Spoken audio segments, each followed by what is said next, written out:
Oh, okay, that's weird. I was lost in deep thought. Oh, and that's an excellent opening recommendation, Dr. Abigail. Brand new cherry flavor. Netflix is fucked up and great. That is kind of how it looked to me. Yeah. So, I, just at the start, I'm going to see something because I wanted to, speaking of fucked up, I wanted to show the vampire in Red Dead Redemption if I could get him to appear. So night is falling and I'm in the right part of town. Enjoy your night, mister. Thanks, pal. All right. Hey, mister. Good evening, partner. All right, so we're just wandering across. Megalich, you watched the Adam Project. Ooh, what the fuck? Did you like it? Okay. Sorry. Windows are fucking up on me. I'm just trying to get stuff to go. Chestburster, I have not played Alien Isolation. Hello, Salumi. I'm mostly okay, probably like 95% symptom free now. Tiny bit of congestion. And I'm going to go down this dark alley and see if there's a vampire at the end of it. Which, you know, actually, I think the map, well, where am I? Wait, where am I? Where am I? Oh, Jesus Christ. I feel like the map tells me if there's a body in the alley. But what the fuck? I'll just look.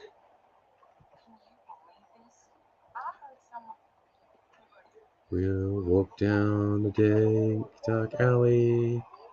And he's not there. Okay, maybe you have to wait for another night.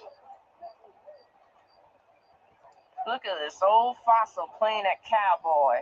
Why don't you say that again? Oh, we gotta go. Yeah, fuck off, you little bastards. Oh, shit, this can't be real. Right, yeah.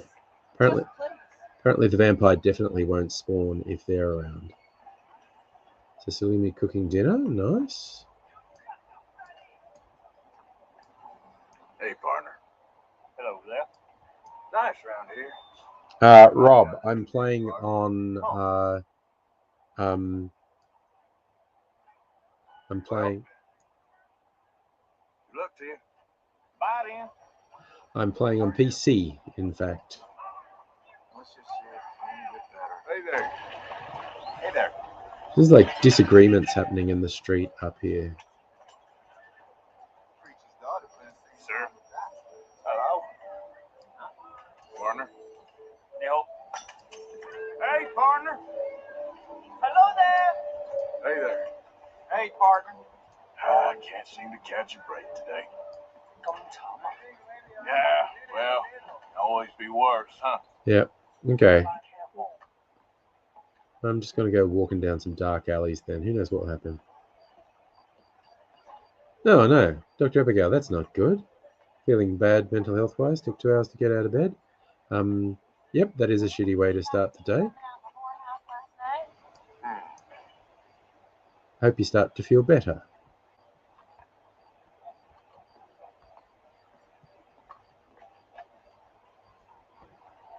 Sorry, I just heard someone talking about whorehouses and they had my attention.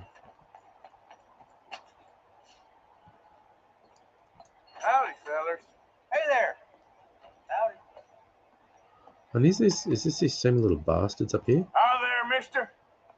Ain't no place for hillbillies like you in town no more. Fuck You off, ain't kid. Shut it. Please, you gotta go. You gotta fuck off, you rude Don't little you start. bastard. Someone please help. Nobody tells me where I can and can't go. Come on, fuck off, little dead end kids.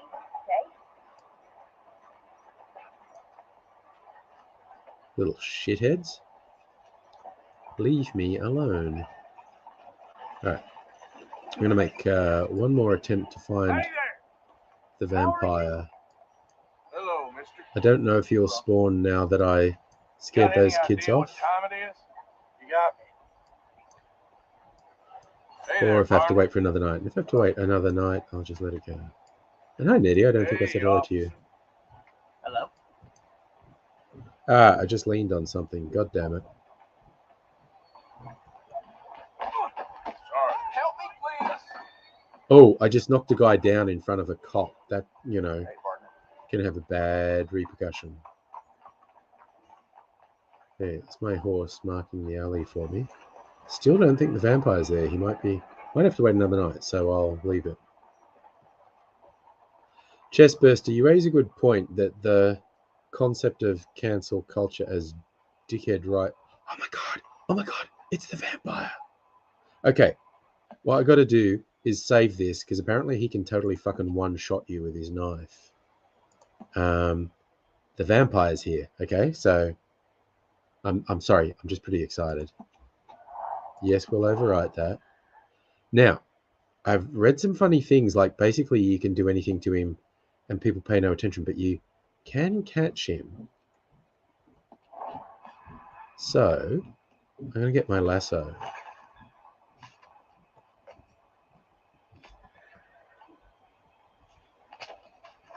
So, you Found me.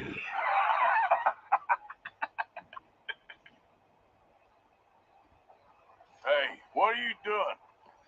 Stay back for your own sake. I walk with the undead. Vampire with a southern accent. But you're a vampire? I have been called many names over the centuries. Now go, or I'll feed on you too. You're a goddamn idiot. I'll suck you dry. You did. No, he did. Fucking hell. Okay. Well, I saved it. Actually, I think it'll just let me retry.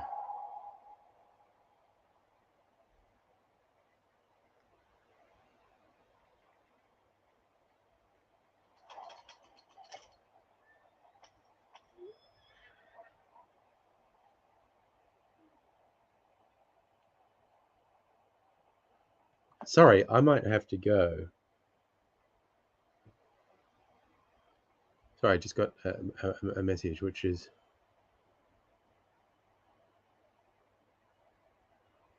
Oh, I just took a message totally the wrong way, and in my own head, I have worked out what it means now.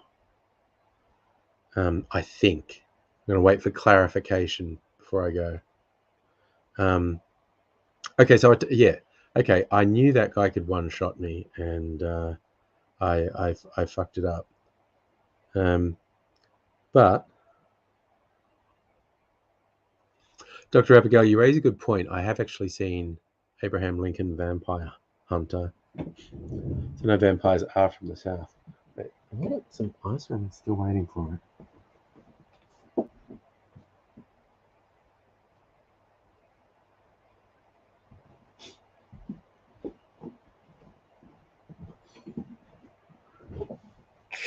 Ah, gosh. Okay. So, sorry, I am just waiting to get some ice. Although, actually, I suppose I could.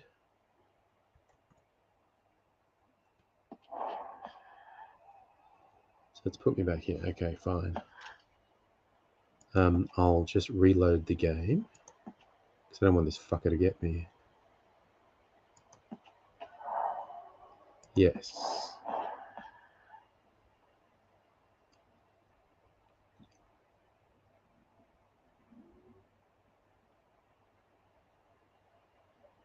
Chestburster, the secret to why the right wingers who talk shit about censorship and cancel culture, it's just their hypocrisy. They don't mean anything. They don't stand for anything.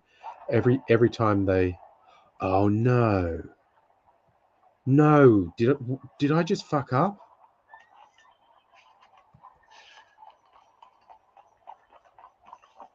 Oh god, what have I fucking done? Did I save game instead of load game then? God fucking damn it.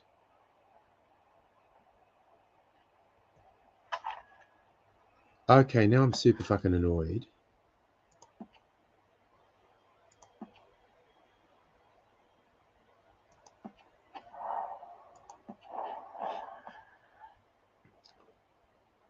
Okay, now I'm just gonna stop the game because I'm super fucking annoyed. This is just not letting me retry it. I'll just let this thing reload and then I'll swear at it a few more times. Yep, okay, fuck that noise. Okay, I think we'll leave it. And I'll just say hi to everyone and we'll chat. Saturday night, my last night. No, sorry, sorry, I want a drink of a refreshing beverage and I just had some ice dropped off for me. So I'm just going to grab it. So.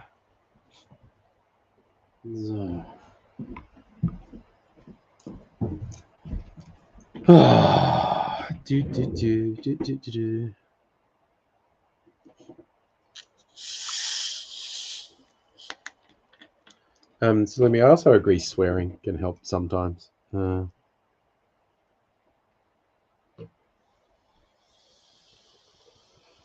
Yes, Chestburster. Everything about Gamergate was friggin' awful. Not least that they, after non-stop psychopathic harassment of a number of women, they then said that never happened. It's absolutely ridiculous. But again, they're scum of the earth. Like, why do they do anything? Because they're fucking garbage. Absolute garbage. And yeah, again, they're liars. They're hypocrites. Anytime they say anything about freedom of speech, all they actually really mean is I should never suffer any repercussions for anything, and anyone I don't like should be harassed and punished endlessly.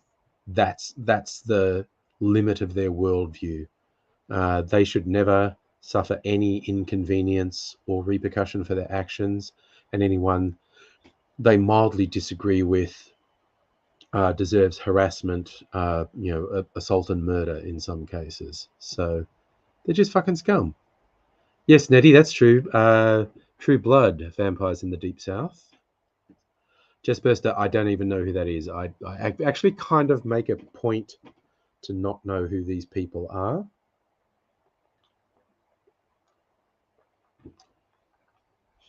Because, yeah, I don't need them in my life. I will offer support to the people who've been harassed and abused by these absolute filth, but I don't really waste energy on the filth themselves. Not least because those fucking losers like the attention. Oh, nice. Dr. Abigail, 3D printer is actually printing some stuff. Ridgy Didge. Gotta like that. So I was just checking a massage.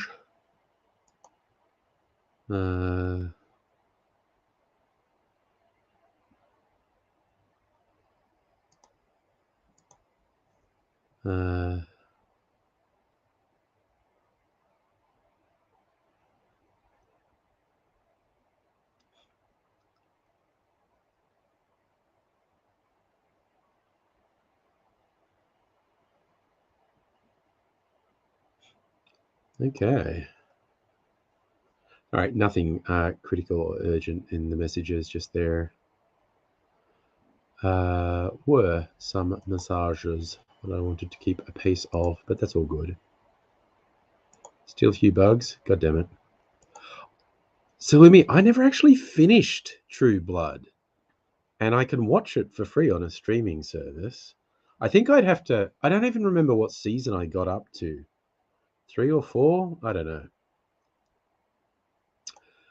Nettie, sort of losers can't get positive attention. Yeah, it's actually really friggin' weird the degree to which, and I honestly feel bad for them that their lives up to this point have been so bad.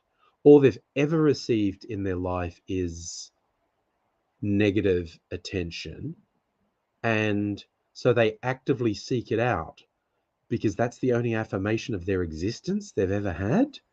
I actually feel bad for them. I like that, chest burster. That's like a dad joke insult wordplay. I like it. So silly. The last two seasons went very weird. First few seasons. How many shows does that happen to?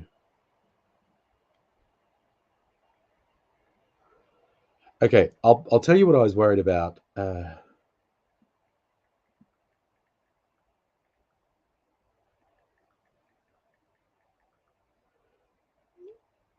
When I asked Mrs. Angry to get me some ice, she went, "Oh, poor Mimsy," and I went, "Oh my God, what did Mimsy die while I was in this room?" And no, it's just that because Mrs. Angry was lying down, Mimsy was sitting on her, and so Mimsy was going to get disturbed. Hence, poor Mimsy. It's just see, this is the thoughts. I've been in here too long. These are the thoughts that get into my head.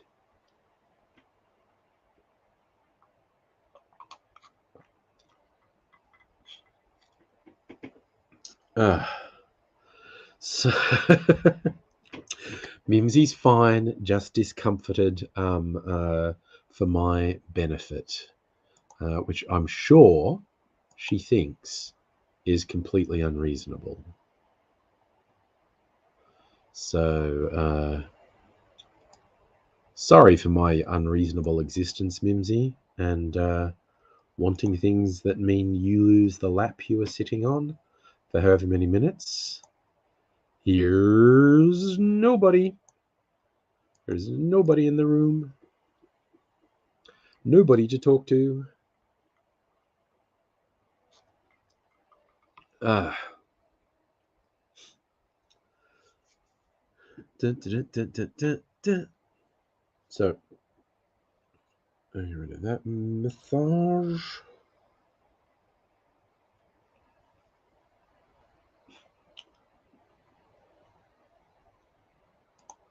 So I've been in the bathroom. Well, it's an ensuite. So it's an extension of this room. It's all a question of perspective if it's 2 rooms or 1 room.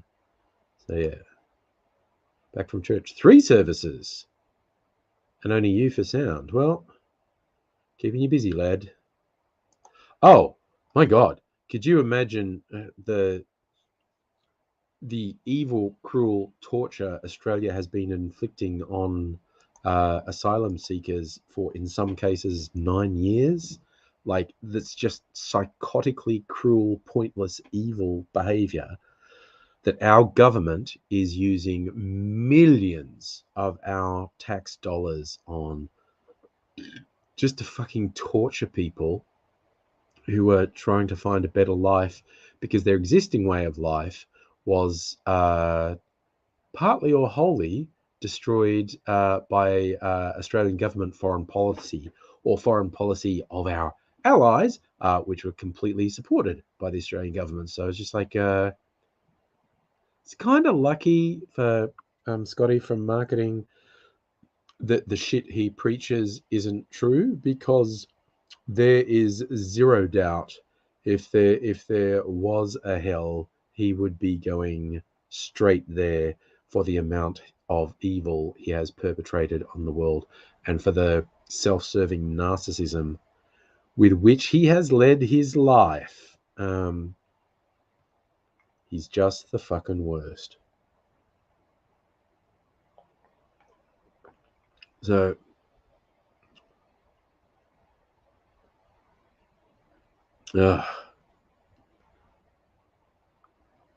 Yes. There are times I wish I was a believer because then I would believe there would be some ultimate cosmic punishment for people like that. But I know there isn't. It's just try and do good things while we're here because that's all we have in our power to do as many positive things for as many people as possible while we're here. So that nobody right wing Wangstains. Oh yeah. Oh yeah, and that is the ridiculous thing. The psychotic torture policy of successive Australian governments has cost minimum 10 times more than supporting asylum seekers in the community. And a significant majority of them wouldn't have needed continued support. They would, have become part of the workforce. Um, it's just this absolutely psychopathic foreign policy. Just, torture people fleeing war zones so badly that the war zone will seem good by comparison. It's freakish. Sulimi burning. Oh yes, Jaskia would do a good song about that loser. Oh, absolutely. No, nobody. Hillsong are just a capitalist scam. They're just terrible. Ooh, and Nettie, tonight you eat all the cheese. Noble cause. Noble cause. I like it. So, chestburster, narcissist. Uh, um, okay, counterpoint. Those are actual conditions. I'm actually happy to abbreviate it and say Morrison's a cunt, a piece of shit, and whatnot. But you can way overdo that sort of thing, and uh, uh, psychopathy, narcissism, sociopathy are real. They're real conditions, and I, as I say, alternatively, I'm happy to just go with he's an evil, nasty piece of shit. He's a horrible, cruel, vindictive toad, worthless excuse of a human.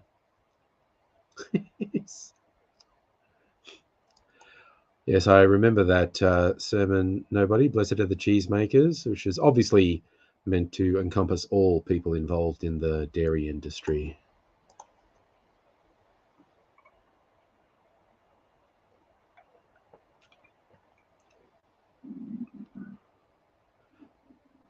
Nobody, I agree with the line compartmentalizing.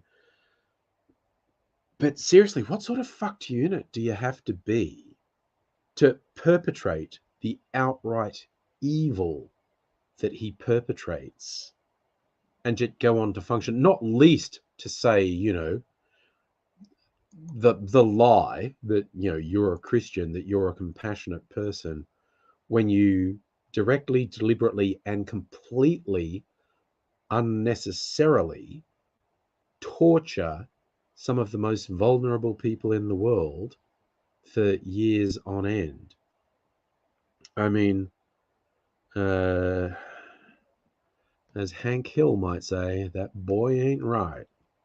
Sorry, I just noticed I've got a habit of fidgeting and doing things, and on this little desk setup I've got, it makes the laptop wobble.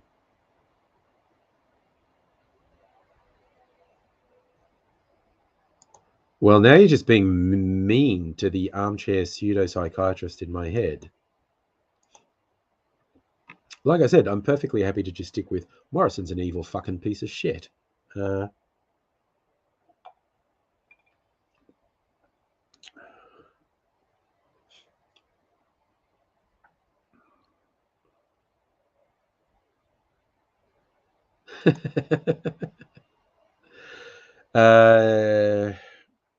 I can't see anything good happening to him. So as again, it's he's not even been passively evil. He's been actively evil. He has actively hurt people, tortured people for years on end. You know, And there's the whole thing of him just being a fucking idiot and just doing and saying stupid and terrible things, and just of him having so little empathy. Do you remember the story when it broke that he paid someone $100,000 to be his empathy consultant? Pissed that money up against the wall, didn't he? Because there's not been any evidence his whole term as Prime Minister that he has any empathy whatsoever. It just keeps happening again and again.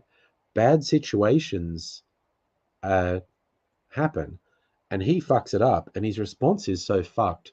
There's no empathy whatsoever coming from him, and it just keeps happening. It's just this cascade of fuckery.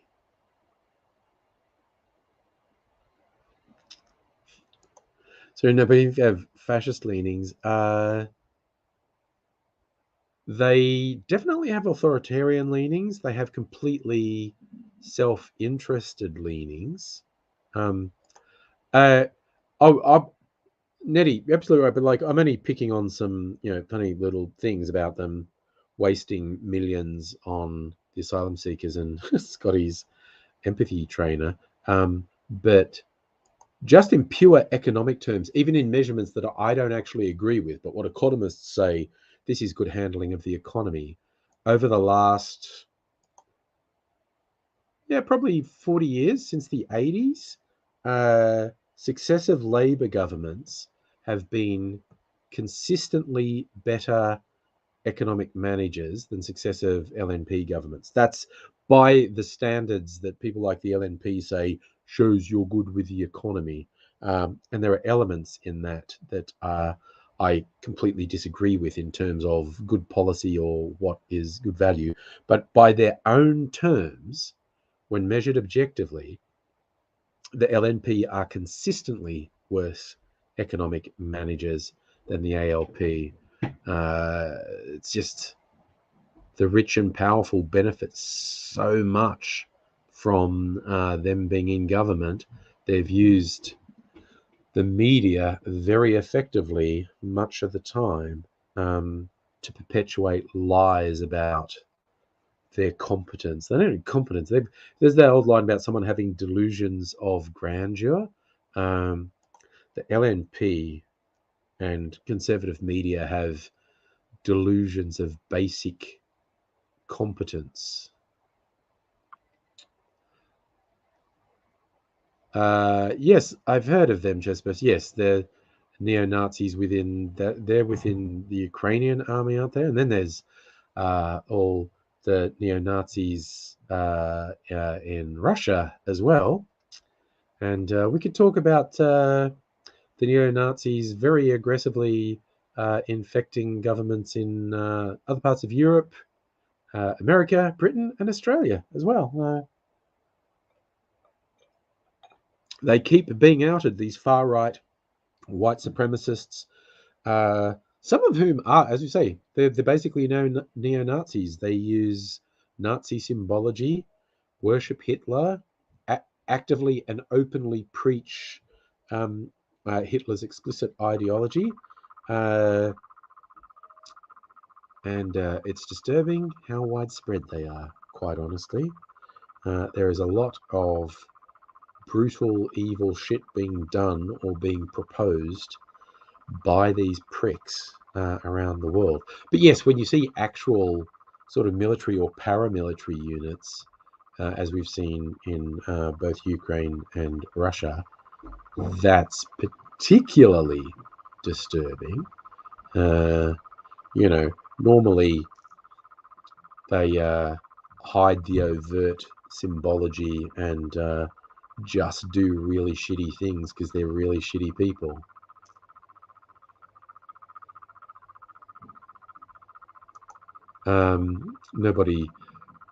That has been the case multiple times. The Libs had easy times.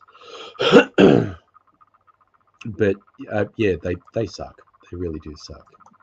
QAnon is definitely one of the strangest things I've seen. The far right, all right, neo-Nazis have all worked very hard to co-opt the QAnon thing, which started on paranoid fringe groups. I listened to a podcast. Someone had done very good investigation into the background of QAnon, and while it's impossible to be 100% sure, this person put together a very compelling case that the original person posting under QAnon, and you'll be shocked to hear this, was not anyone from the American intelligence community, which is who Q's supposed to be, with Q clearance, was a white supremacist from South Africa, was posting on 8chan, which was being run. And again, that whole anti-pedophile thing QAnon freaks say, which is really weird because the message boards they were doing it on were run by a pedophile who was running child porn out of the Philippines. And when he realized the influence Q had, he used the fact that he owned the servers to basically take over the ability to post as Q. So, yes, for most of the last couple of years, all the posts by Q that the QAnons obsess over have been posted by a pedophile in the Philippines. So, yay. Abigail. It's Abigail. I absolutely agree that some people are drastically overblowing the influence. Not least, it's disturbing. People seem to be swallowing Putin's horseshit. On a much lighter note, Kitty's trying to touch the fishy. Touch the fishy.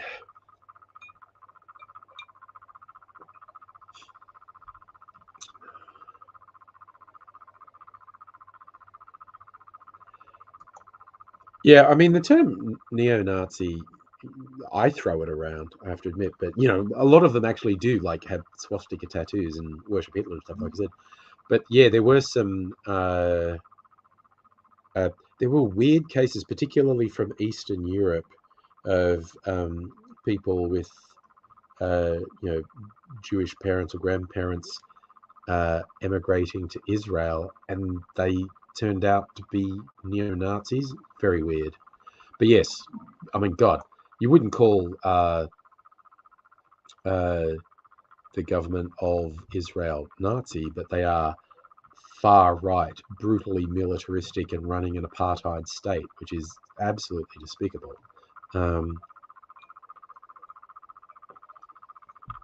But yes, life in the world is complicated, and there are a-holes everywhere. Sorry, I was just thinking, where did I put my tissues? Did I say I'm mostly over the symptoms? I feel mildly congested. I might do the, let me get that. All right, I think I'll put the tissues all the way over here. Give me a sec. Blow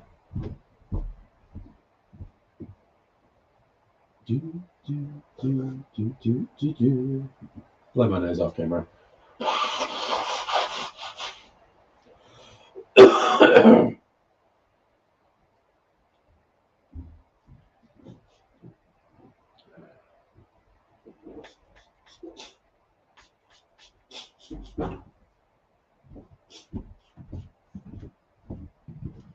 So yes, 95% over symptoms is not 100%. But I did just use, oh, there it goes, nasal spray in the back of the throat. Tastes horrible. Yes. Having used the nasal spray, I'll at least get the illusion of being 100% symptom-free.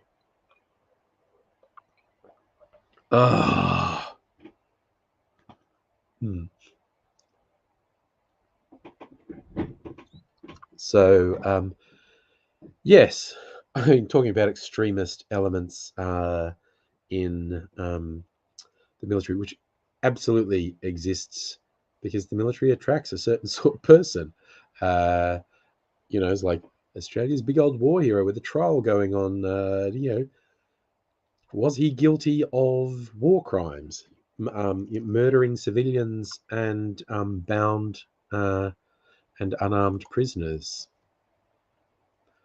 So, yeah. You know what? I'm gonna. You probably can't hear it. The map. Why did I say? Because I was looking at Red Dead. The fan on my laptop is going into overdrive because of Red Dead Redemption running.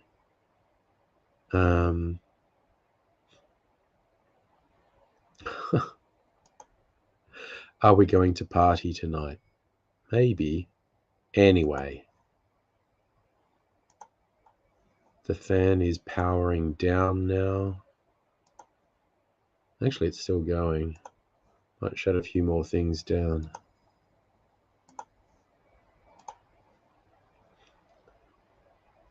Surprised it's still going. Might stop soon. So, nobody tastes horrible. A couple of weeks ago, to get 2 broken teeth fixed. One of them, oh, very deep filling with the anesthetic. Oh, yeah, I know what you mean.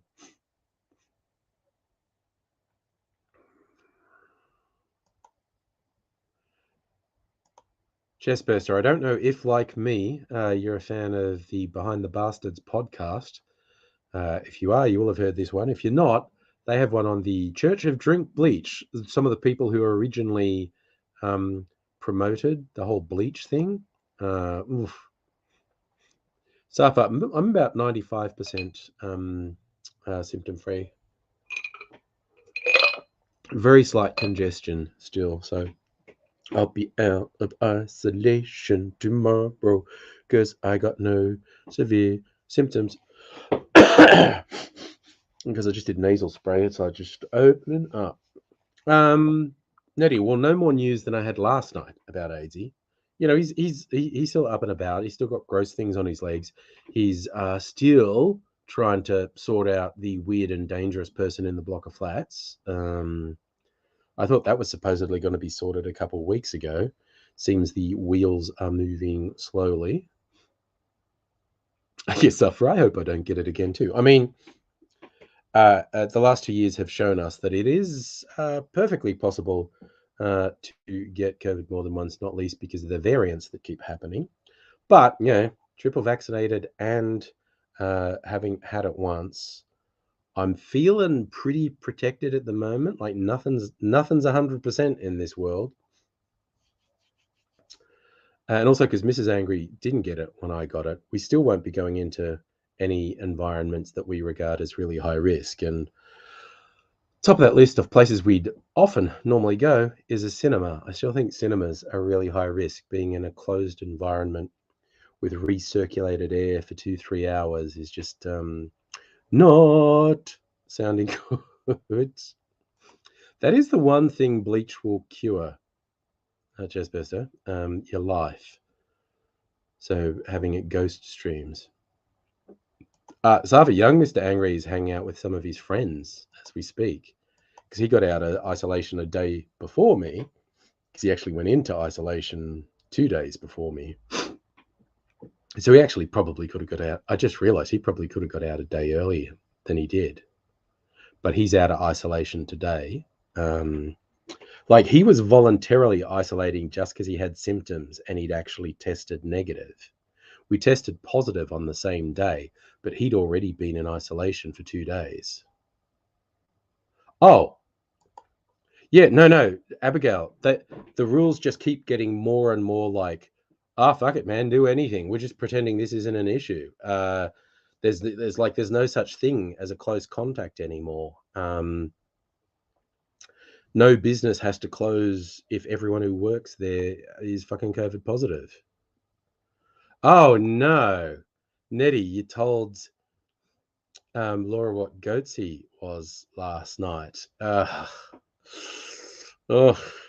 Early early internet shock site. I do remember, what was it? Oh my god, what was that photo sharing site that used to be really big and no one uses now? I think Yahoo bought it.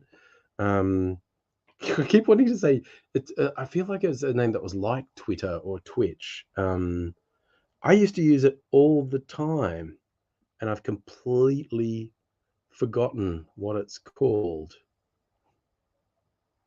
Yes, yeah, that is the correct spelling of goatsy, Chestburster.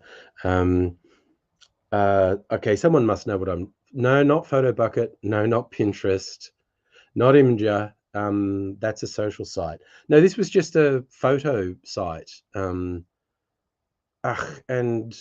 yeah, I'm sure Yahoo bought it on the internet. If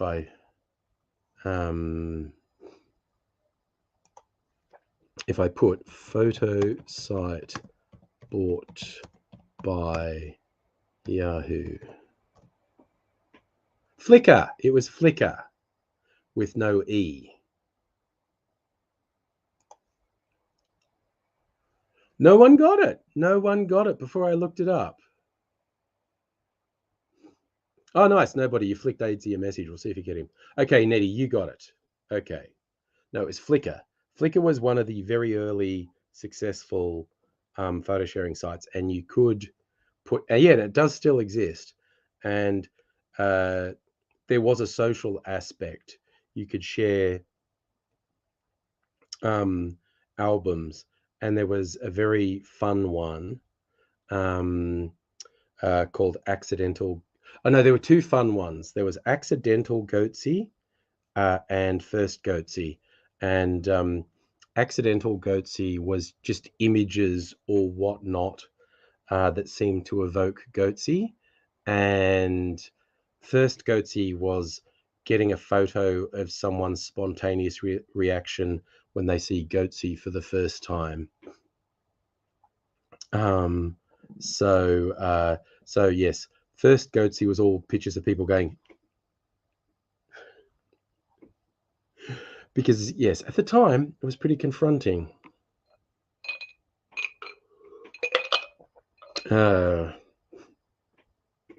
I love that like internet sleuths kind of worked out who it was because of, I think it was the ring he was wearing and a mole on his thigh.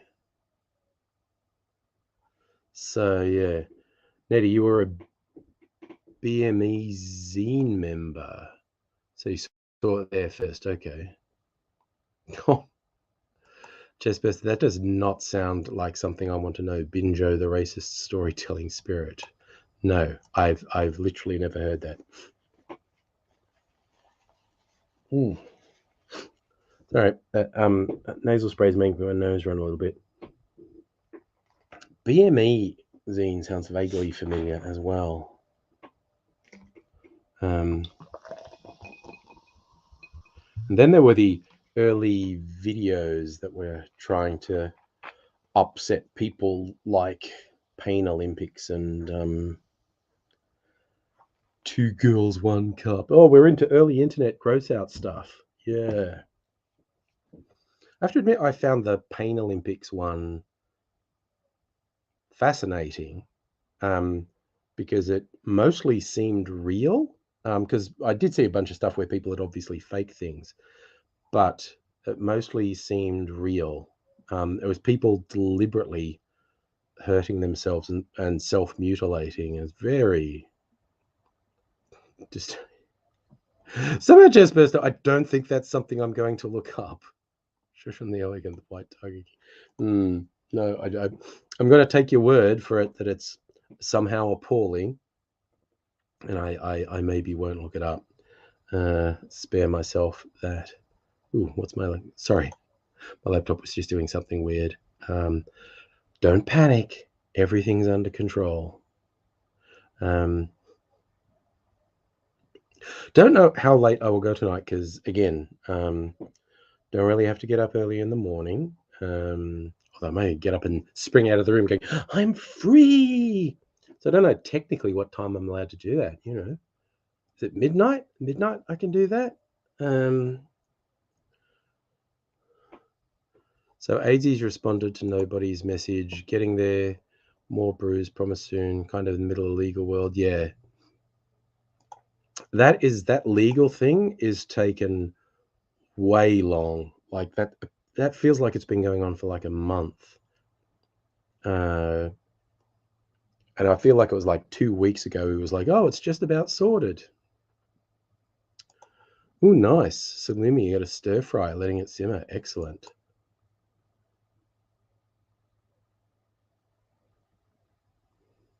Oh, okay. That's from The Widest Kids You Know, which I'm not overly familiar with that sketch show. I have seen some of it. There's a bunch of it on YouTube. Not overly familiar with it though. Ah, I had some. Young Ms. Angry made a big lasagna last night. It's probably just last night. Big lasagna, and there's still some of that left, so I had some more of that for dinner tonight. And Mrs. Angry made this for lunch. Made this yummy thing that she makes. It's cauliflower mash, and then this veggie things like onion, mushroom, and celery cooked in a really sort of savory sauce gravy thing. So it's like a healthier version of like potato and gravy, basically. A lot more vegetables and a lot tastier than your average potato and gravy. I swear at some point I'm going to make a really decadent cauliflower mash, because like if I make mashed potato, I put like milk and butter and it's super unhealthy. And Mrs. Angry puts a few things in the like it's like, it's steamed cauliflower that you then mash. Has way more flavor than potato, and I love potato mash. Cauliflower mash has way more flavor, but it's not really decadent when Mrs. Angry makes it. I'm going to make a really decadent one time that's got like butter and milk in it, and I bet it's going to be super fucking good. Chris, I reckon I'm 95%. So, yay. Safa, good question. I don't know, but Chris is here. He can give us a freedom bulletin. Do KFC do mashed potato and gravy in the US? Is that a global thing or is that an Australian thing? That's it. Body mods. Yeah, okay. Yeah, I knew that sounded familiar.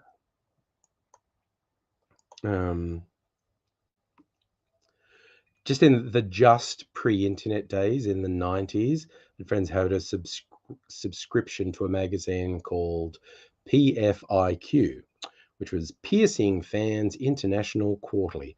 And it was people who were into mad body modifications, piercings, scarification, tattoos, just basically extreme body modification.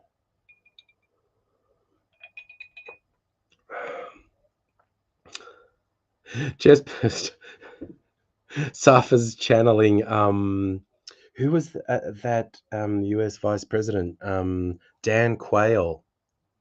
Dan Quayle embarrassingly corrected a kid in a school spelling bee when the kid spelled potato right, and he said no, it's with an E on the end. It's like, no. So what's that, Salumi? If you season the water, you boil the potatoes in. Oh yeah, definitely. Chris, yes, thank goodness for the booster.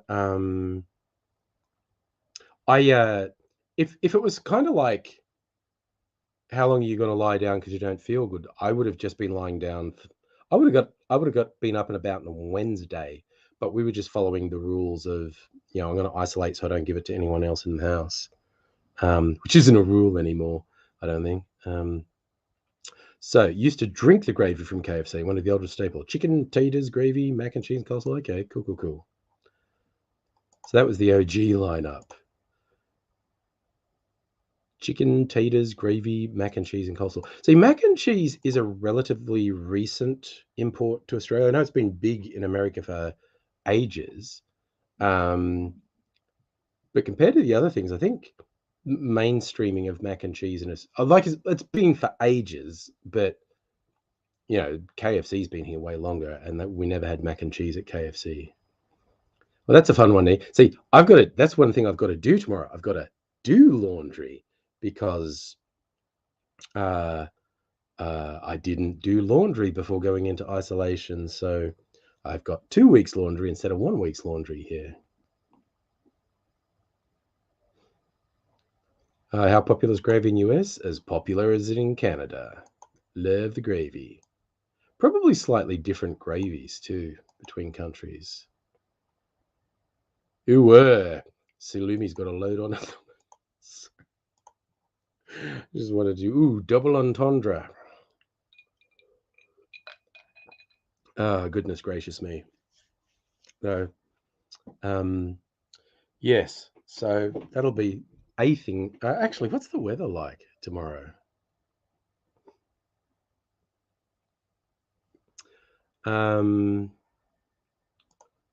Zafa, there are versions of gravy all around the world. As Chris says, all gravies are different. But I mean, also through Asia and the Middle East, there are versions of gravies around the world. It would be borderline impossible to say who invented it. There you go. I thought of it. So I'm not sure. Horny jail details. You know, who knows? That's what I was going to do. Fun topic of conversation: the weather. Okay, it might be a tiny bit of rain tomorrow. Ooh, and then it's more likely to be a little bit of rain on Monday.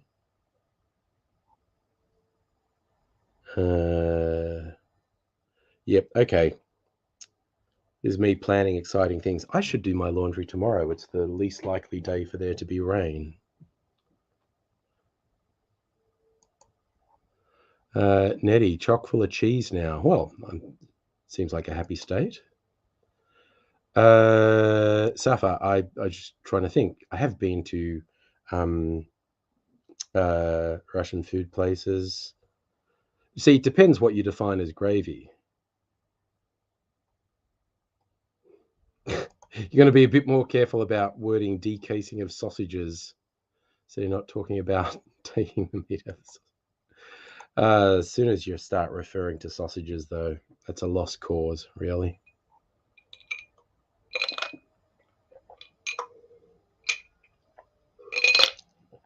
Ugh.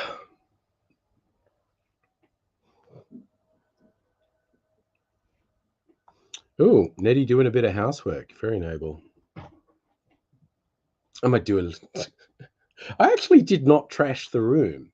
Been in here by myself all week, and I did not trash the room. So Safa, what gravy essentially is?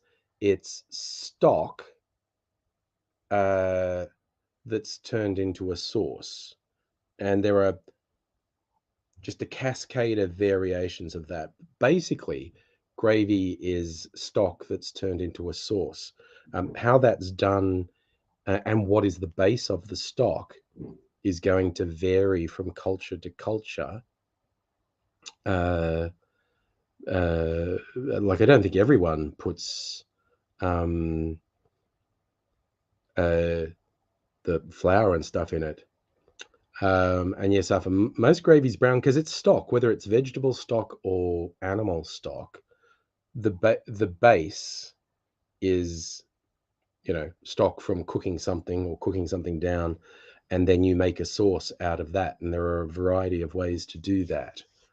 But that's basically what gravy is. But because people use different things as the base and different things to turn it into a sauce, you get very different. I mean, technically, like curries are gravy, basically. Is there anyone Indian want to fucking jump down my throat for saying that? But liquid curries, that's basically gravy. Oh, different cultures need to take stock of their gravies. Yeah, well, Safa, the gravy box in the supermarket, that's basically stock powder. And I've not used that in forever. I think like you're just meant to add water to it, aren't you? Whereas, if you're making gravy from scratch, it's usually like when you've been cooking something, it's the sort of residual of cooking, and yeah, then you mix it with whatever is your thing to mix it with. You make a sauce. Oh yeah. So Salumi, saying your Indian friends talk about gravy, not sauce, when talking about curries. Yeah. So yes, and I know there are gravies in Japanese food, and I mean, honestly, okay, like red pasta sauce is basically gravy, which again, now that'll get Italians to beat me up. I'm just gonna upset culinary purists around the world. So, but yeah, I mean, depending how it's prepared, there are definitely Italian dishes that have gravies in them.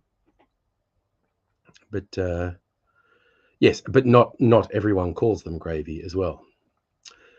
So yeah, that's okay. That matches. Oh, okay. You're getting specific. This is how you do it. The juices in the pan, stock or gravy powder, Vegemite, Worcestershire sauce, tomato sauce, and other seasonings. Chestburster, I don't know who that is.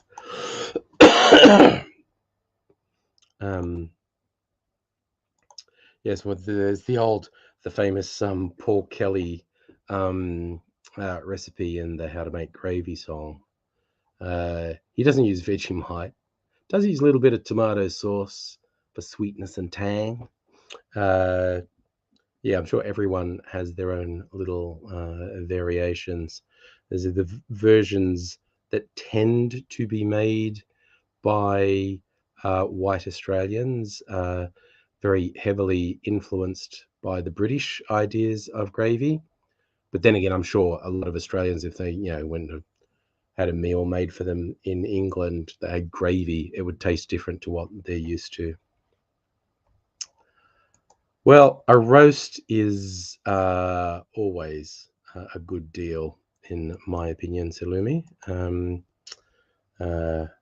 actually, yeah, having said that, I feel like I haven't had one for a while. So maybe that's something to plan for. Have a roast sometime this week, because roasts are good. Big fan, big fan. Oh, okay. Luna is a wolf-like demonic hellhound from Hell of a Boss. There you go. I recognize some of those words.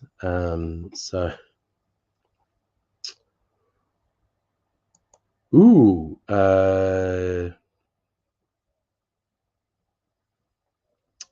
made venison for Christmas. That's interesting. Justin, no, I didn't go to an ATM machine, enter my PIN number, and get some money out to buy a rat test. Also, the way the rules work, I am not required to do any sort of test.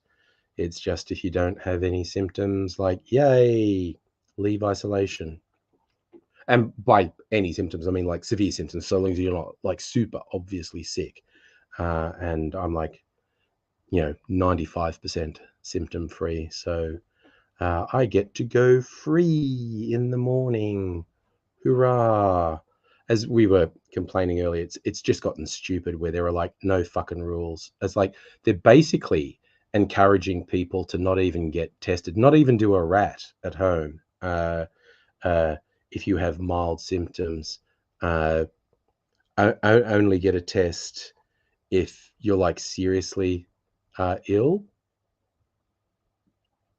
And it's just bullshit. And then they're just encouraging anyone who feels sick to stay home. And there's no such thing as a close contact anymore. So if someone in your household or someone you work with comes down with the lurgies, like, yeah, fuck it, just fucking keep going. Yes, Salumi, we got some through Mrs. Angry's work. She works for the health department, and we've used a few of those in the house.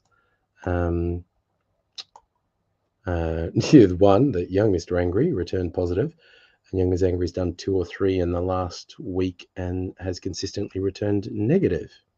I think Mrs. Angry might have done 1 or 2 after our PCR test, where she tested negative. So, hurrah! It's the way it is. All right, I'm just gonna do this and go with my eyes. I'm just scratch my eyes. I'm just gonna poke myself in the glasses. Oof. There we go. All right. So you still have the rules because of work. You have to do them every 3 or 4 days. Okay. Yeah. I don't work in an environment. Well, I'm still working from home. I haven't even had a conversation with people at work about going into the office. Not a serious one.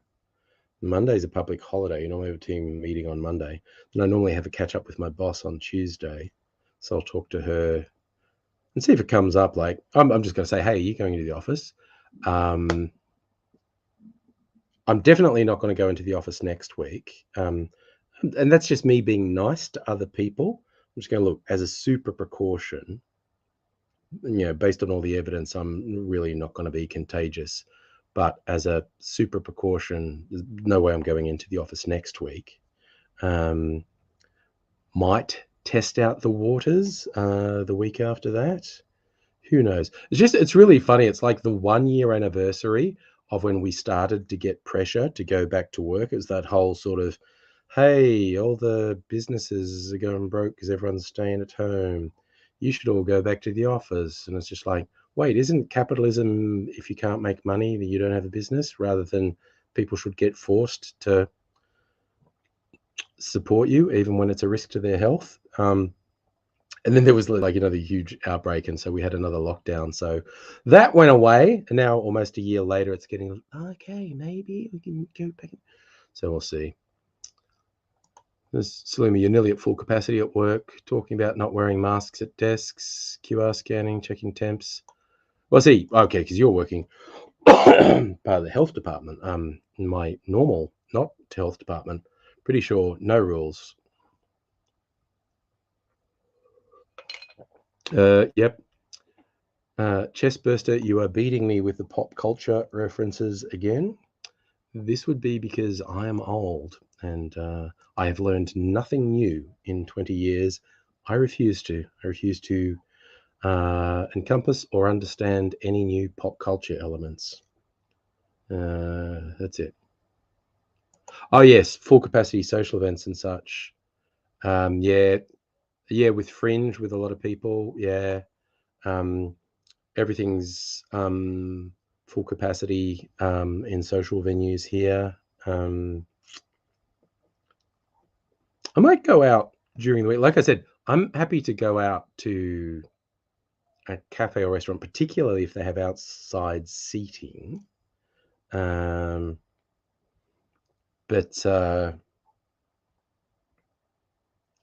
yeah, they're just because I'm a fast eater. If I'm in a restaurant or something, I'm only going to be in there 45 minutes. But cinema, 2-3 hours in an enclosed space. I don't think so. That does not sound like a good idea to me. I am not particularly enthused at that prospect. So we shall see.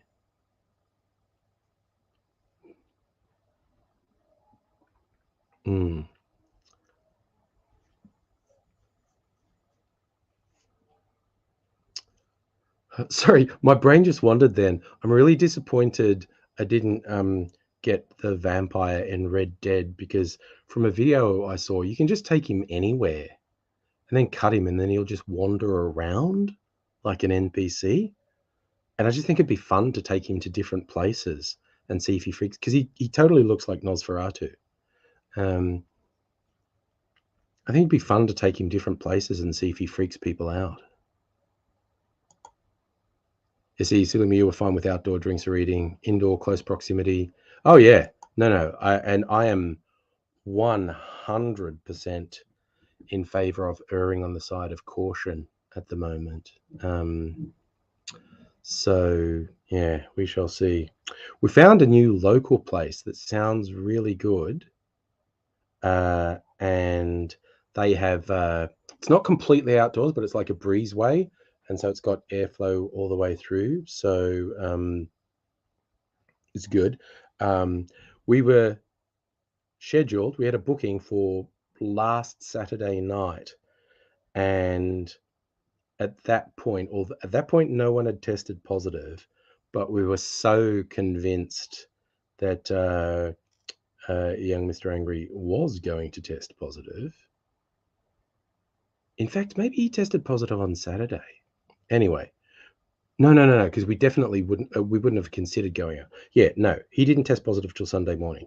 So it got to Saturday, and we were like really sure he was going to test positive, which meant, of course, a likelihood of us testing positive. But technically, we weren't breaking any rules if we went out, but we just went in good conscience. We can't do it. Just the idea of going out when we know we're at high risk of having COVID, and then we later find out we did have COVID and we maybe infected someone else. It's like, no, we can't do it, so we cancelled. Maybe we'll go there this week. Who knows? Oh, you're getting Elden Ring. Please tell me.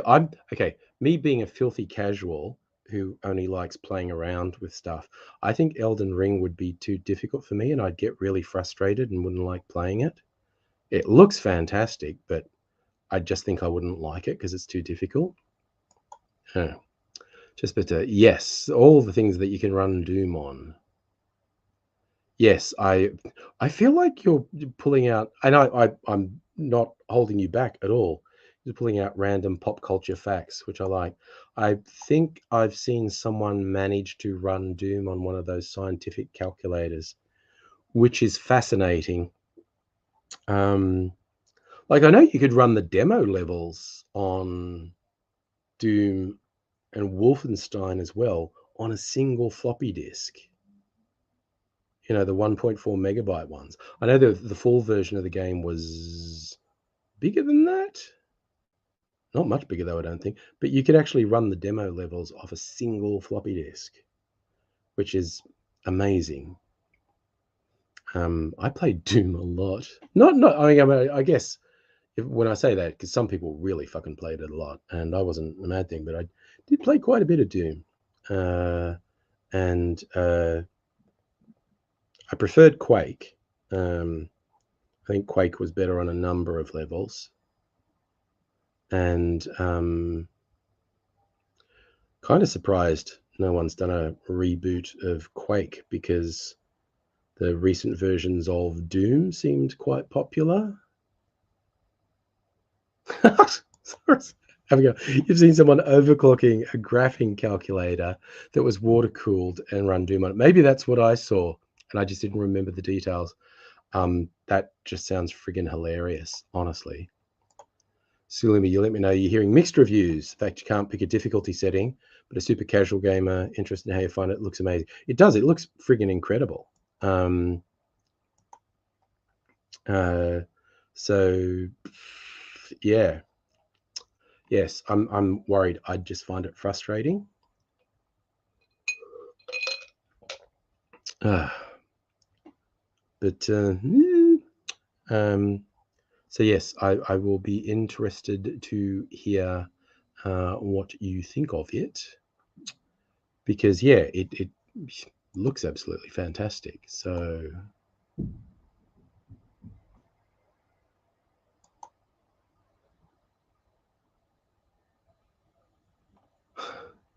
sorry again, it's just a message.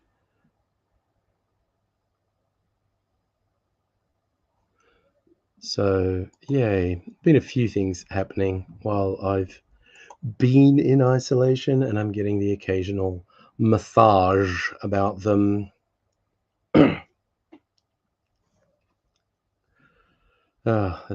Sorry, I'm also just remembering a very old Monty Python joke from, again, from my age, from the 70s, early 80s. You'd get Monty Python albums.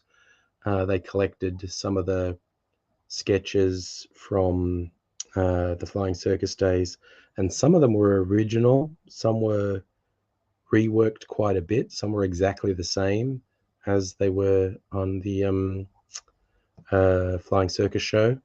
But they would often have these little interstitials between the longer sketch. I mean, the longer sketches were only 1 to 3 minutes, but they'd have interstitials that were 5 to 10 seconds, and it would be between sketches. And there was one silly one that I remember. It was a voice like a newsreader, or the person saying, "And now what's next on your TV?" And it just goes, "And now a message from the Swedish Prime Minister," and then it was.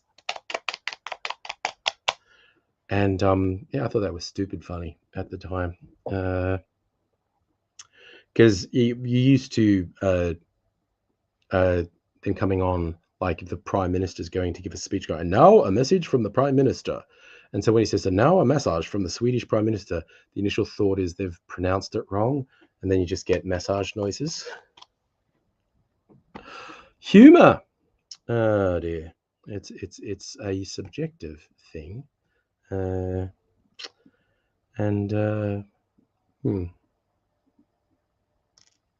actually, okay, chest bursters. I would go to Femboy Hooters, honestly. That sounds like a night out. That really sounds like a night out, actually. No, just getting some water. I have some water here. I still have a little bit of ice in my glass. I'm going to have a little bit of water. Saf, we certainly do need humour in these dark times. Distract us as everything goes down in flames.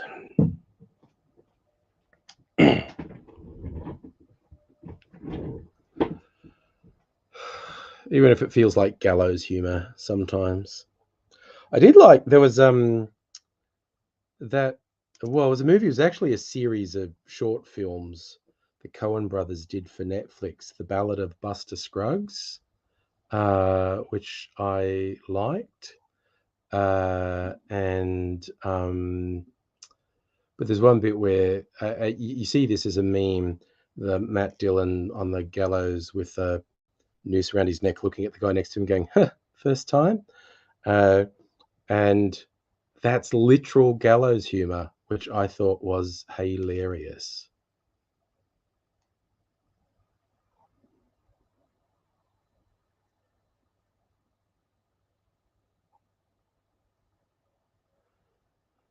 Sorry, was that Salumi? Unless you're like me and forget people new to health aren't as dark as the rest of us. I'm not altogether sure what that means, but then again, I'm fairly easy to confuse. So, Safias, how has humanity lasted this long? It's a big question. Well, I think even, pending terrible catastrophes in the immediate or medium-term future, I think there will be, human survivors. I just think we are facing potentially very, very bad times for a very, very large chunk of the world's population. And as these things always go, the most vulnerable pay the biggest price for the actions of the most privileged, and the most privileged are the ones who are likely to succeed. Oh, okay. Salumi, yeah, dark humor is what we're talking about. Yes. It is, yeah. Sometimes it's I've seen so many memes people that I share online, someone looking horrified, and it's like, yeah, I just thought we were sharing weird stories about, things and using dark humor to deflect from shit we've been through, and oh, I took it too far. Now they're all freaked out that I told them something. Uh, Some of the newbies, very fresh-faced, still shocked by how much mental illness and DV there is in health. Oh, yeah. Yeah, no, I see what you're saying there. You reminded me of something. Back in my day, most health people were trained on the job. Everything's sort of university-centric these days. Like I was actually at uni when nursing became a uni thing. Prior to that, nursing was it was basically a live-in thing in the hospitals.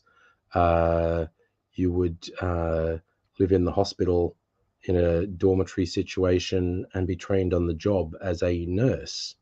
And then it became a university thing.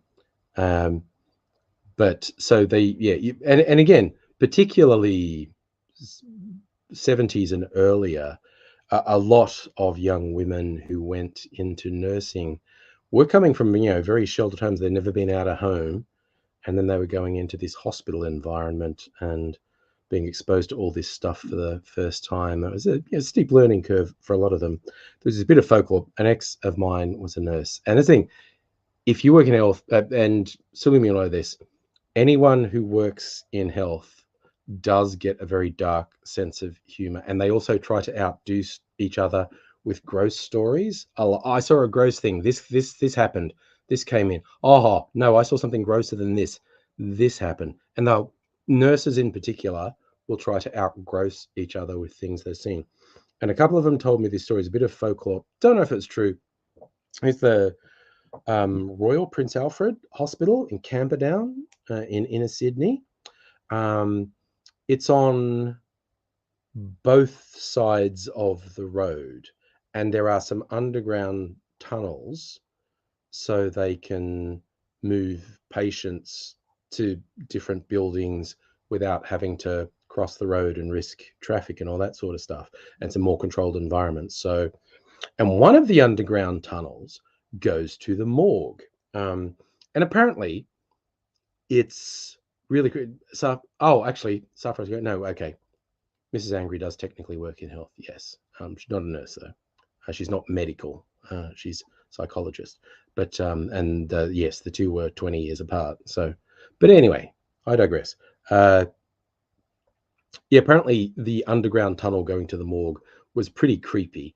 And story goes, some first-year nurses, so these are like 16 to 18-year-olds out of home for the first time. They're still very early in the thing. They're being taken down to the morgue for the first time because they have to see a dead body at some time. And so they're going down this underground tunnel, which is apparently quite creepy. And they're being told this is down here was, we bring bodies down, blah blah blah blah blah. And so it's a little bit creepy, and they get to where all the bodies are on slabs, and persons saying stuff about, we do this, we do this, we do that, and then he's like saying like, now come over here and see this, and this has come over, and they come close to one of the, like they're doing autopsies, like he's showing them the autopsy tools, the knives and the whatnot, and this cuts through bones and and while they were thinking, one of the bodies sits up and goes, "Ugh," and it's a medical student who thinks it's fun to prank nurses, and it's big laughs, but one of the nurses freaked out and happened to grab a big scalpel off the table and like stab the guy 10 times and kill him. I don't think that story's true. It's very funny though. Prank gone wrong. That'd make a good YouTube video, wouldn't it? Lol, watch to the end. Hashtag funny. Salumi, because you degree working health, you shock some clinicians with dark humor and creepy forensic stories. It happens. It's like a self-preservation technique, basically.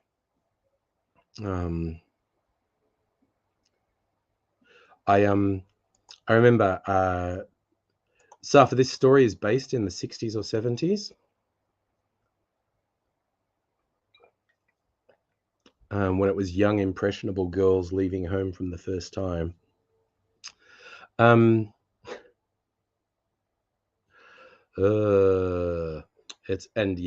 I'm not even going to go into gross stories. Like, as I say, would go out with nurses, and it would inevitably, they'd just be grossing each other out. And except they were never grossed out, because it was like, oh, but this sort of infection, oh, this bit was missing, and me, fucking civilian, was like, yep, okay, these stories are terrible.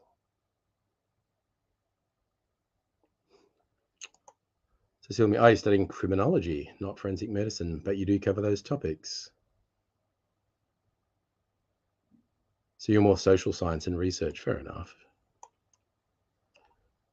Safa, you love 60s hairdos. Great. Now I want to look that up. See what shows up when we do an image search. 60s hairdos. Images. Oh, a lot. Okay. Yes. So it's mostly actually showing, like, Instagram models trying to replicate. And it's interesting because you can see how wrong they get it. If we get the tab of these images. So it's like this fourth one. That's an actual picture from the 60s. These are Instagram models from now. That's you look at it. That's the higher the hair, the closer to heaven. Oh, that's Bridget Bardot. That's a real 60s one. That looks like a real 60s one. Just those beehives and just big hair. Big hair. Big hair didn't go away till way into the late 70s.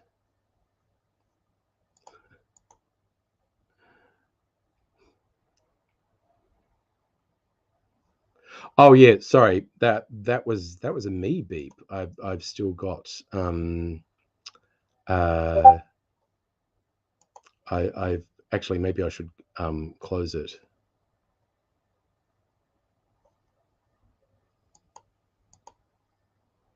Had Discord open. I'm not going to be keeping up with some of just yeah, Audrey Hepburn was in there. Yes. Another random statement, chest bursters, but cryptocurrencies and FT are definitely a scam. Most definitely a scam.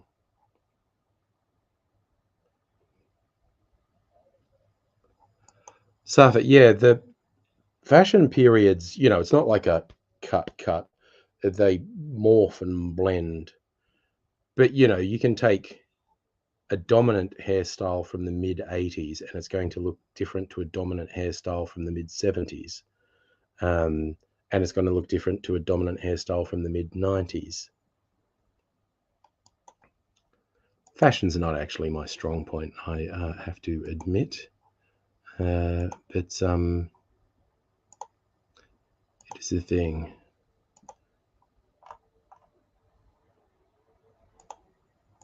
All right.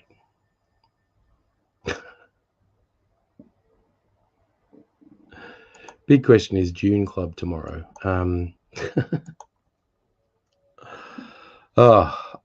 Yes. Well, I haven't been reading / listening for a little while, so, but I'm sure I can refresh my memory. Safa, okay, well, yeah, I was only a kid, so I didn't have much control over my hair in the 70s, and I certainly don't have any photos handy. But it was sort of thick. I think it would be fair to call. I didn't have a short haircut. It wasn't long, but I think it'd be fair to call me thick. I am appreciating what really feel like non sequiturs to me tonight, Jess Burster. David Cross's face, but it says Ed Helms under the picture. Yeah, okay. I can understand you not wanting to commit anything tonight. Tomorrow is another day. Who knows what tomorrow might bring? What finishes is that? Gone with the Wind finishes with Tomorrow is Another Day. Safi, you had a mullet. My mum would not have let me grow my hair long enough to have a mullet. Not sure I would have been interested in growing it that long. Like literally now is about the longest it's ever been. There may have been one brief period where it was longer. I mean, I think at one point in college, I technically had like a faux hawk mullet thing going on. Wasn't trying to be a mullet though. It's just, yeah. But it was only for a short time because I've had like short back and sides from my late teens onward. I grew it long for one period when I was at uni. So for like a year or so, I grew it long. And then I cut it again. Then it was short the whole time until, 2 years ago, I stopped cutting it. And yeah. Sir Lumi, you've been growing back your death hawk, considering shaving the back again.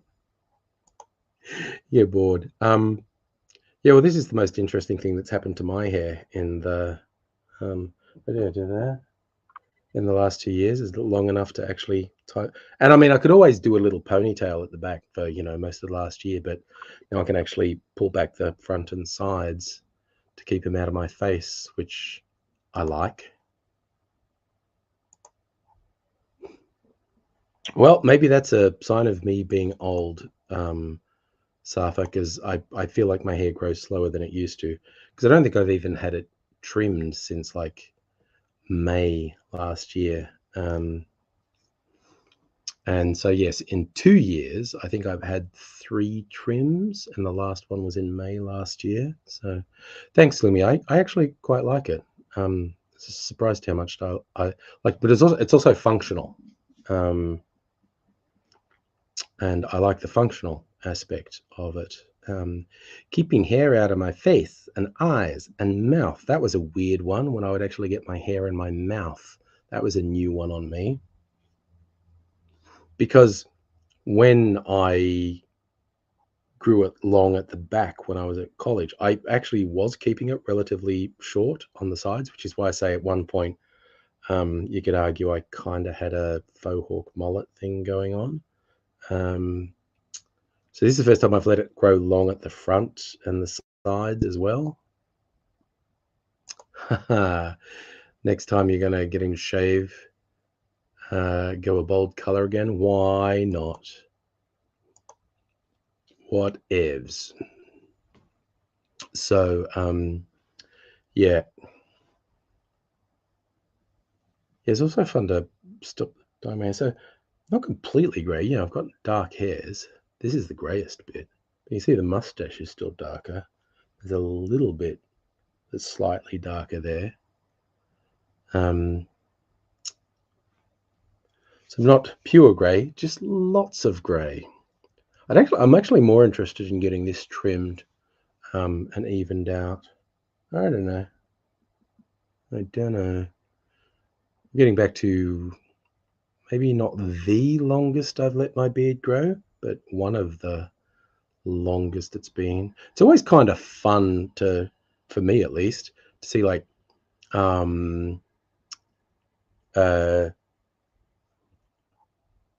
like on this day things on Facebook, because I've been doing the streams all the time for like 2 years. So I'm seeing stills from streams from 1 year ago and 2 years ago, and how different my hair and beard and face look in those. So you probably have normal-ish hair when you start looking for a new place. Yes, to not attract too much attention. Oh God, I remember that when I was a sperm, I had a lot to learn. And then they had a female vocalist singing When I Was an Egg, and it was just like, the way people gender things is super weird. Like suggesting sperm in and of themselves are male and eggs in and of themselves are female. And it's like, well, no, it's when there was a union of them someone. Oh, it's just it's very weird. Anyway, so you should facial hair crackers. Me in my 20s. Me in my 20s. Yeah. Yeah, it was a sort of top 40 hippie hoppy thing from the 90s. I'm sure.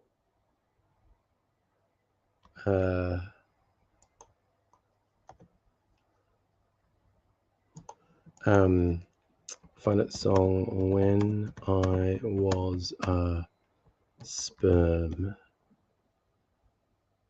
Master Well. There you go. Master Well. When I Was a Sperm. Also came up in the search. Every sperm is sacred. I used to know all the lyrics to that.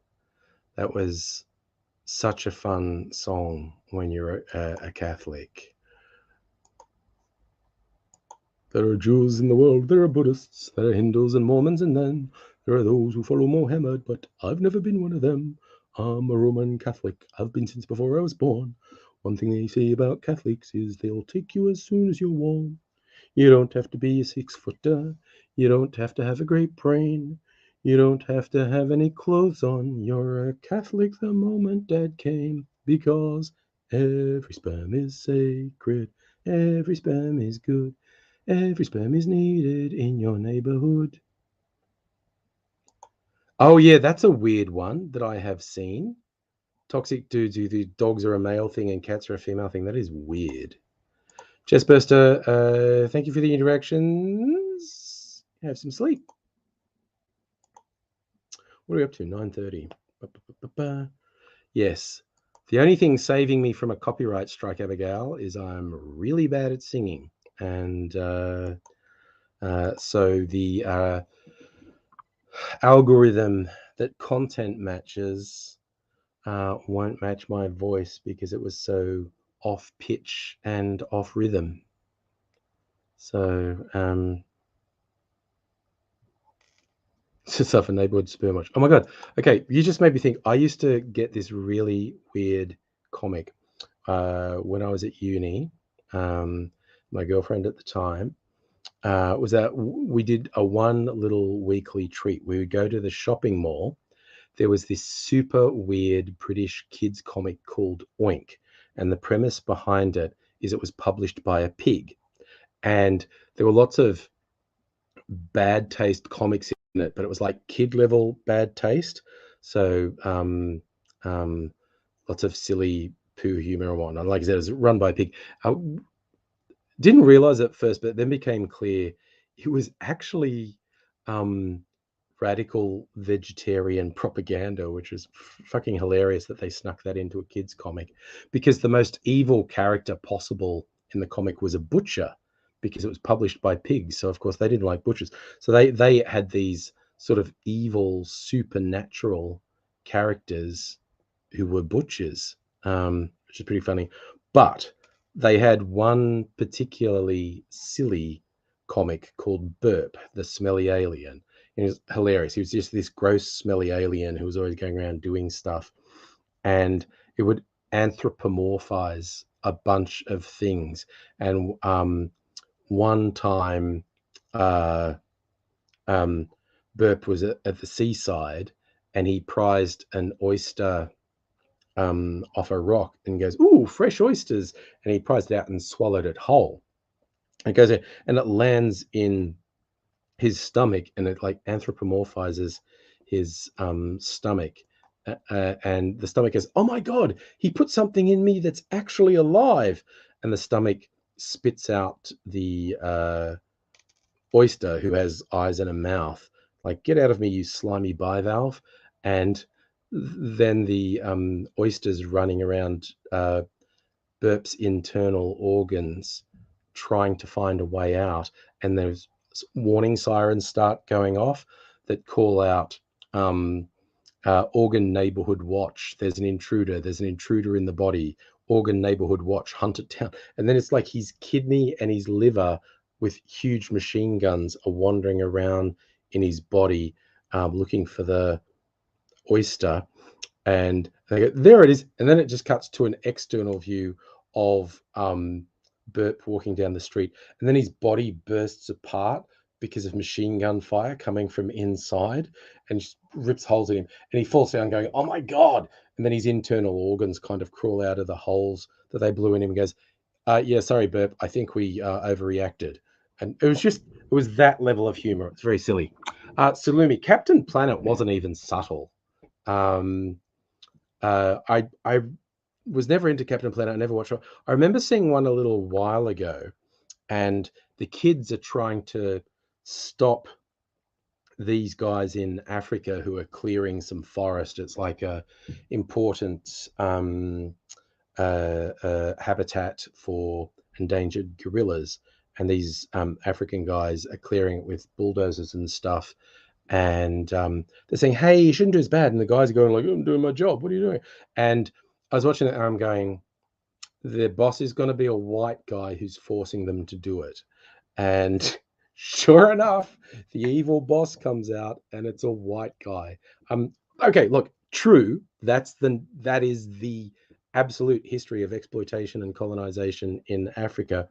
But it was so obvious and so on.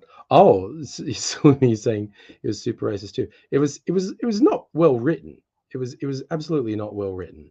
But I certainly didn't watch enough of it to pick up on any particular racism or whatnot. But I just remember watching this one, and I'm like, I just called it. I went, no, these dudes, because it was like, who the fuck are you guys coming in telling like these African people how to run their lives? And I thought they're going to do an out because these guys, they won't want to be doing it. It's like they just need work, and it's going to be their evil white boss who's making them do it. And sure enough, it was their evil white boss who was making them do it. And I was like, yes, called it. But yes, while that was a slightly cynical call on my part, as I said, emphasize that's actually accurate.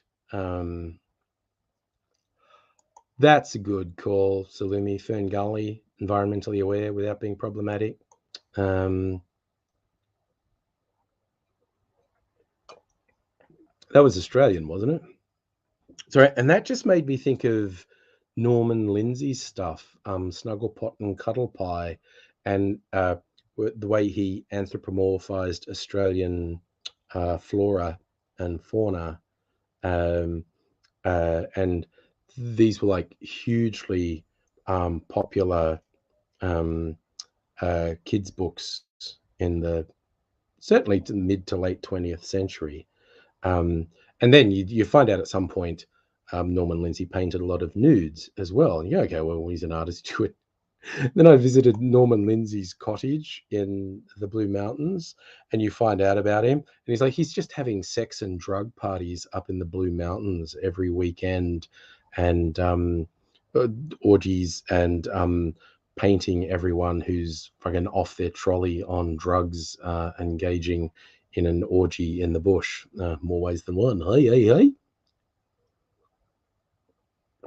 He'd paint people as nymphs and satyrs and whatnot. It's like it's hilarious. Like we were talking earlier about, it's actually the right wing fuckheads who actually want to cancel people. If Norman Lindsay had been a popular children's author today in the internet age, and then right wingers suddenly found out, oh, he also did heaps of nudes and did heaps of drugs and had orgies up in the mountains, they would instantly ban his books. So was that Slimmy? Oh yes, Captain Planet did the classic money people, very rat-like, using old anti-Semitic in imagery, much like She Who Shall Not Be Named, who had the very obviously influenced by anti-Semitic imagery bankers in Harry Potter. It was ridiculous. Bunch of money-hungry, untrustworthy, big-nosed creatures. Kaiju, hello. Well, I'm feeling kind of good because it's my last night in isolation and most of my symptoms are gone. So just the tiniest amount of congestion. feel like coughing just as I say that. But also Star Trek did it with someone for some bloody reason came up with the the rules of acquisition. Basically, the space Jews, except they have big ears. Oh, they have big noses too, I guess, just not hook noses. And it's just like, I think J.R.R. Tolkien has a lot to answer for, having the most popular and one of the most influential books of the 20th century, having evil races, which is like stupid as fuck. Just saying like this entire race is just evil. Like it's lazy writing on top of everything else, but it's also at least subtextually really racist. It's implying there are greater and lesser races, if not overtly stating it. And Star Trek, has that thing where it's like whole races are one amorphous thing. They've gotten better and better over the years of going, well, not really. And then you get the right wing fuckheads going, oh, Black Vulcan, political correctness gone mad. But Star Wars has the dumb problem of planet types. Like they'll say there's an ice planet and a swamp planet and a desert planet, like, because that's how planets work. Planets like Earth. Earth is just one thing. There's no variety in the topography. It's one thing. That's how planets work. It's just dumb. Thanks, Kaiju. Look, it's mostly gone now, and it never got worse than a mild cold. So yay, vaccines. Yes, Salimi, it is a combination of lazy writing as well as being racist and classist. So yeah, and I mean, Tolkien was a product of his time. Couldn't conceive of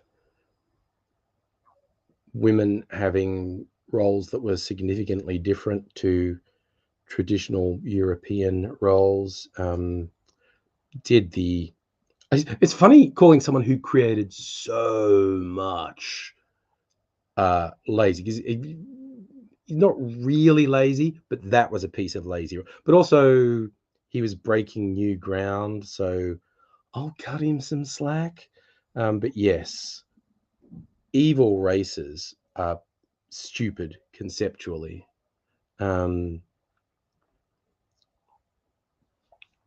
But he influenced a fuck ton of people. But yeah, I kind of think it's funny how Star Trek and Star Wars do their one weird thing. Like Star Trek has races that are all one thing, and Star Trek has the races, and Star Wars has planets that are one thing, which is nonsensical. But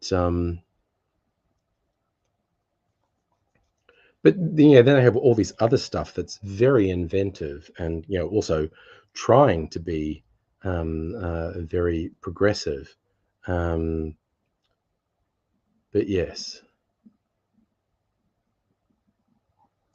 Oh, that's a good one. I'm not familiar with that. Compare that to Ford Maddox. Ford Maddox Ford, is that her name?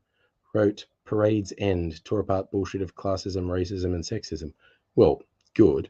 And there's been, lots of great writers over the years who really mess with things like I was always a big Ursula Le Guin fan, where she wrote some for young readers like the Earthsea books and a bunch of really quality, thought-provoking adult science fiction and fantasy. But yeah, suffer drinking rum and soda. Good for you, man. Kaiju, to be fair, Star Wars has a whole thing about pure blood Sith. Yeah, but again, the Sith are Nazis, and they're not a race; they're a creed. So they're an evil creed. Oh no, I think the Sith are lawful evil. We had this discussion on a previous thing. The Sith are very much lawful evil, whereas the Jedi consider themselves lawful good. I think they lean more to lawful neutral, actually. I think Jedi would slip to lawful evil before they slip to lawful good, quite honestly. Oh, nice. Safa, your drink has grapefruit and lime. Awesome taste. So Kaiju, Lord Praven from Jedi Knight Storylight and the Old Republic notwithstanding. I'll take your word for that. I never got into that stuff. So Kaiju, oh, there's a race called Sith, which are red-skinned, red-eyed, yellow-eyed people. I stand corrected. Which Dark Jedi enslaved. Okay. Point of order. None of that's canon. That when Disney bought it and were going to do new movies and TV shows, they said explicitly none of the expanded universe is canon. So sorry, they can retrofit it. And that's a good question. I don't think Darth Maul his race was called Sith, because in the Clone Wars animations, there were other characters of the same race or from the same planet. Oh, there's a lot of reasons to be angry at Disney. And yes, they are using references, but it's not canon unless they put it in a TV show or a movie, or they publish a new book or game or something and say this is canon. Thank you, Kaiju. Darth Maul was Zabrak. Yes, I didn't think their race was called Sith, because there were other characters from the same planet. So for saying is Dathamiran? All right, whatevs. Yes, Sulumi. I never got into any of the expanded universe stuff. None of it. But all right. There we go. The full name, apparently, from Megalich. Dathomirian Zabrak. Maul, once known as Darth Maul, was force-sensitive Dathomirian Zabrak male, established himself as a crime lord during the reign of the Galactic Empire. Yes, who survived being cut in half, because no one dies in the Star Wars universe, apparently. Sorry, I like that. Blues Brothers universe, one you know too much about. Ugh, I hate Illinois Nazis. I am going to take the briefest breaks.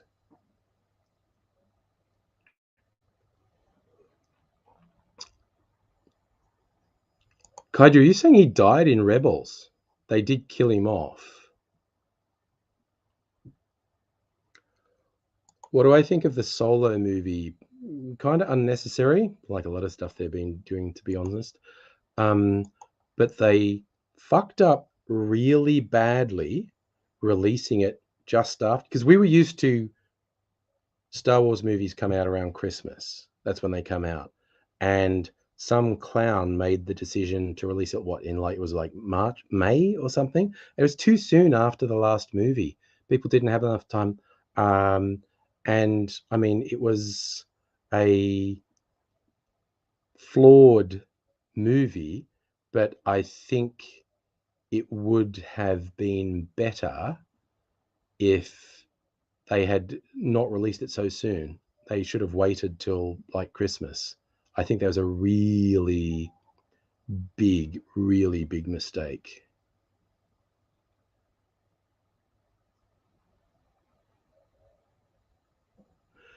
So yeah. Oh, and actually, okay, while we're talking about Star Wars, I think the trailer for the Obi-Wan Kenobi series fucking rocks. They've really got me interested. And I have no interest. I did see some fuckwit fake nerds arguing about it. And it's like, fuck off.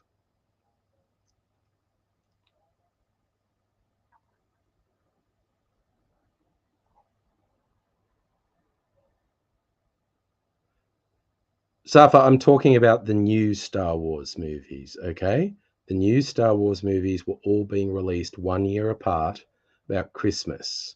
And for some fucking ridiculous reason, someone decided to release Solo on a different schedule, and that was a colossal mistake. It was a very fucking stupid decision. Slimmy, fixate on random shit. Blues Brothers, specific emo bands, Umbrella Academy, vintage styling, burlesque, which led to dandyism. Also baking, growing a self-sustaining garden. Those are awesome things. Anyway, I am actually excusing myself momentarily. I'll be back. Ugh.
Oh. And I'm back.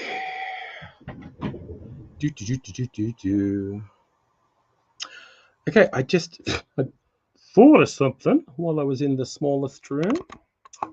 Just man, I would like to get the person who designed this laptop and kick them in the fucking teeth. Two incredibly stupid design decisions. I might even show you this. The webcam, built-in webcam, is down there. Like every other fucking computer laptop in the world, the built-in webcam's up there. So I've got my portable USB webcam there now. And so the top bar on there is really thin because there's no thing on it. So the thing that holds my webcam on obscures part of the screen, which is very frustrating. Why did I get it? Because of the power. And I had no fucking idea how fucking stupid the fucking webcam was when I fucking got it, because I fucking bought it online. It is handy having an ensuite. That made isolating really easy. Actually, can I show you just how fucking stupid this laptop is if I change cameras?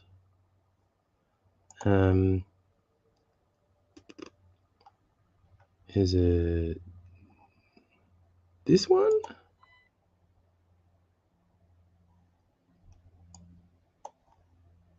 No, is it this one? That's it. Look at that. It's down there. It is without doubt the stupidest design decision on a laptop I have seen in my fucking life.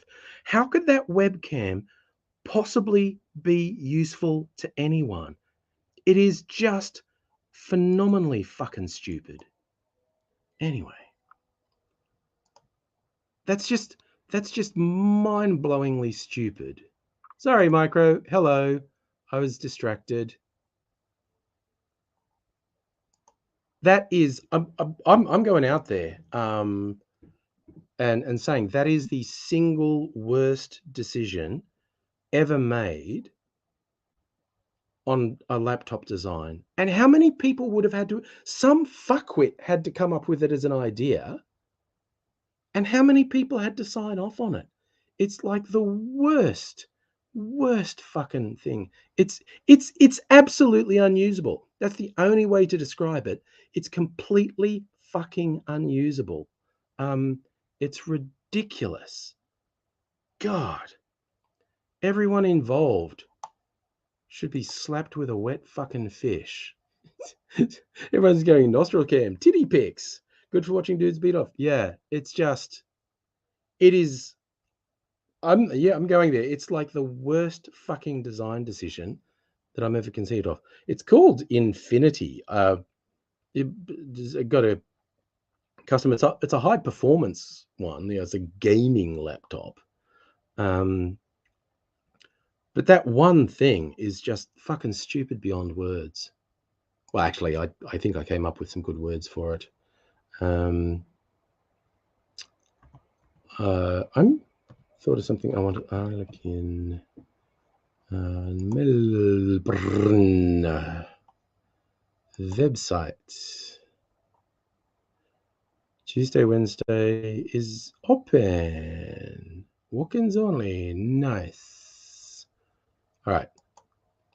Because depending how Mrs. Angry's feeling, Mrs. Angry and I might do the Melbourne money thing this week, and I'm just looking for places I want to go to during the week.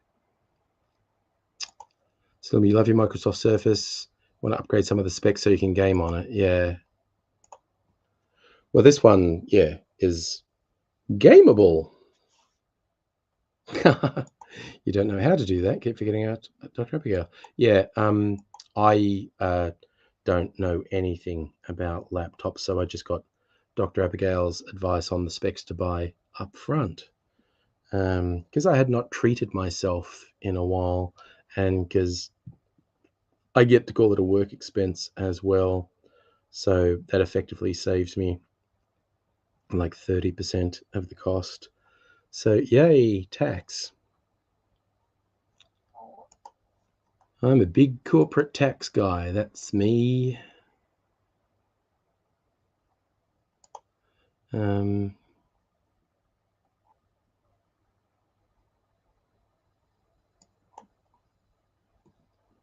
Yep, sorry, I was just checking another message. It's all good.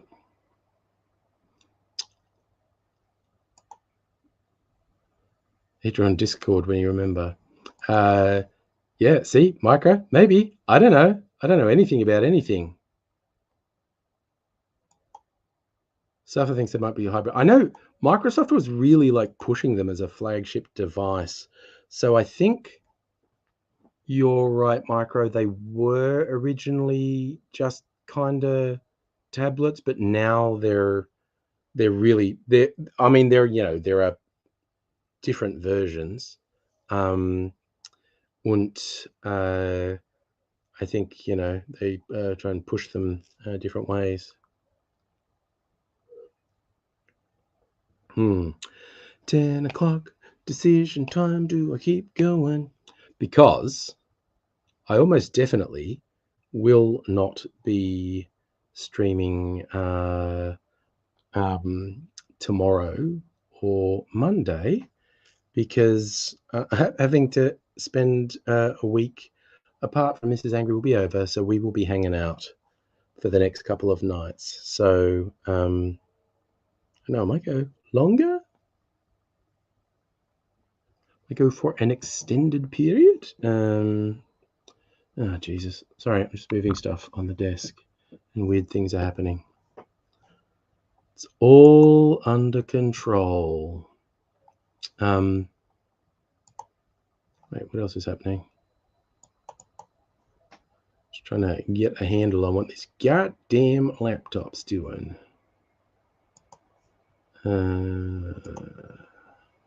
Yeah. That's what I wanted. Alrighty. Okay, so yours is hybrid, few models, seen people upgrade parts of them. All right, micro. Okay, I was about to go, that was enough innuendo, and Safa, yes, took it one step further. Why not? Okay. Just wondering if I missed any. People always talk about doom scrolling. I don't really do that.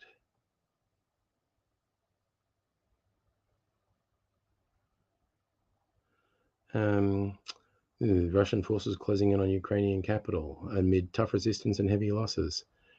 That's such a fucking bad idea. You fucking piece of shit. Crash. Yeah.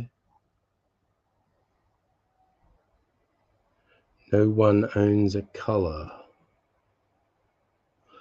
I've always been on the blue spectrum. Dave Sharma denies mimicking independent rivals' color scheme. Oh my God. Fucking Liberal Party, honestly.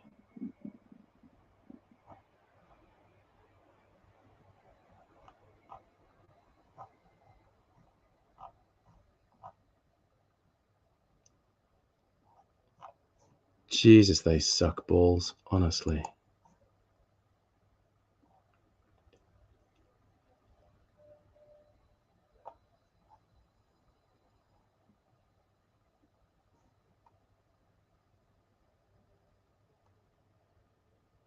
Very weird. Very, very, very weird. I'm just looking at things. Yay, Dr. Abigail got things to print past the first layer. Excellent.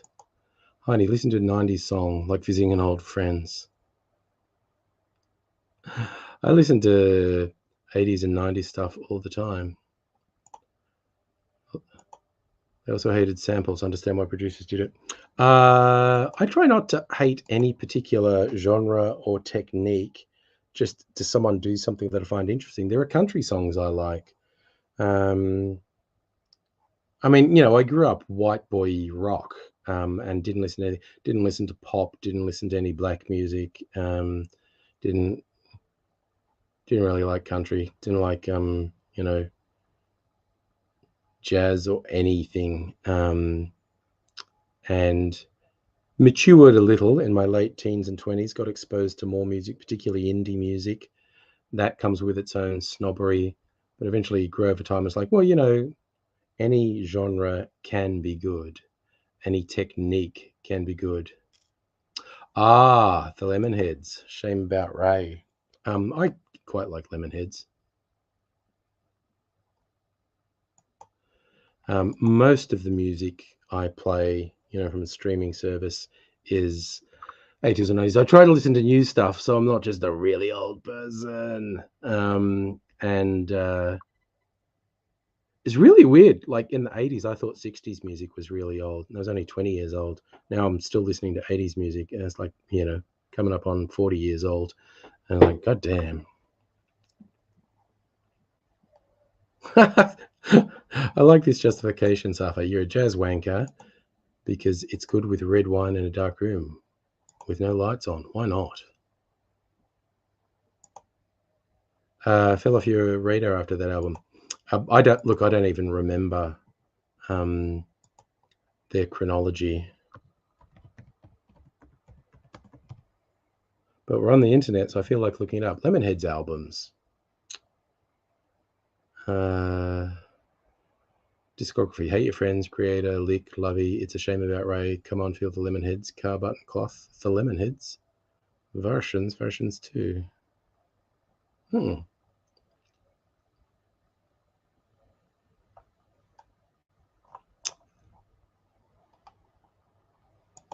Wait a second, what's the track lists?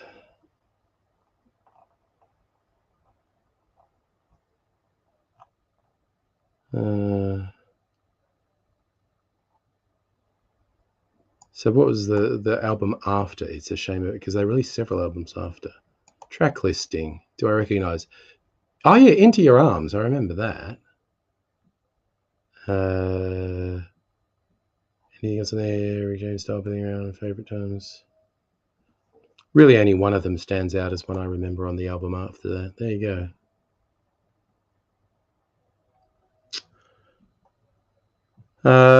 I think I remember those memes saying Soylent Green was set in 2022. Yes.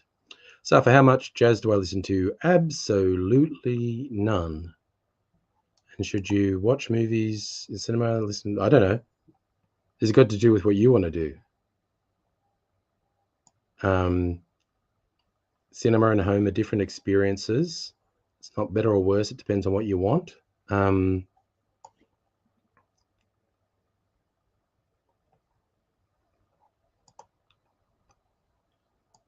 So your playlist can change from Liza Minnelli to Cradle of Filth.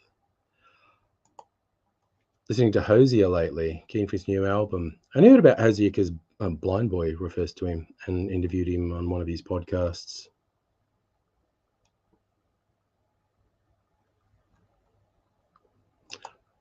There's a bunch of those independents that could upset the Liberals, which would be good. And you're going to listen to interviews. Okay, I'm going to give you the example. So Dr. Abigail, really cute person, works at food place near Nettie's place. You've built up a rapport.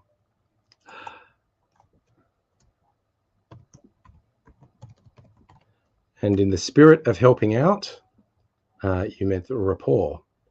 No money till next week. You want to just be able to see the cute person at the food place, but you don't have the excuse. Oh, I feel the pain.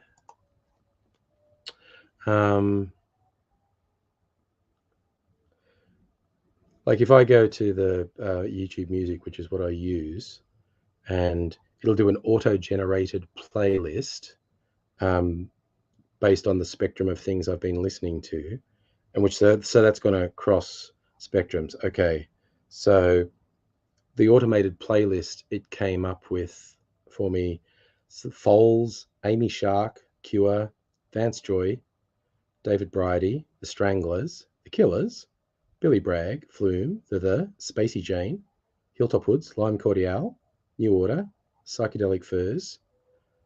So we're into the 80s there. Monkeys Gone to Heaven, Pixies, 90s. Draft, Jimmy Ricard, that's about 10 or 15 years old. Chemicals, Peking Duck, that's in the last 10 years. Tones and I, Never Seen the Rain, that's a recent one. Smiths, that's 80s. Thelma Plum, that's a recent one. Amy Shark, recent one. Monsters and Men, I think that's about 10 years old. Vance Joy, that's relatively new. Violent Soho, relatively new. Stranglers, 80s again. Killers, 90s or early noughties. Joe Henry, I'm not sure. Placebo, 80s again, or 90s maybe. Mazzy Star, I think that's early 90s. Milky Chance, I think that's relatively recent. Hilltop Woods, that's about 10 years old, I think.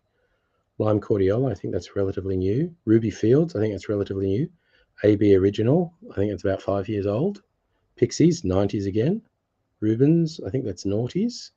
Foo Fighters, I think that's 90s. Temptation, New Order, 80s. So it's jumping from recent ones to 80s. So yeah, that's how much it jumps around for me. Okay, Micro going to work. See you.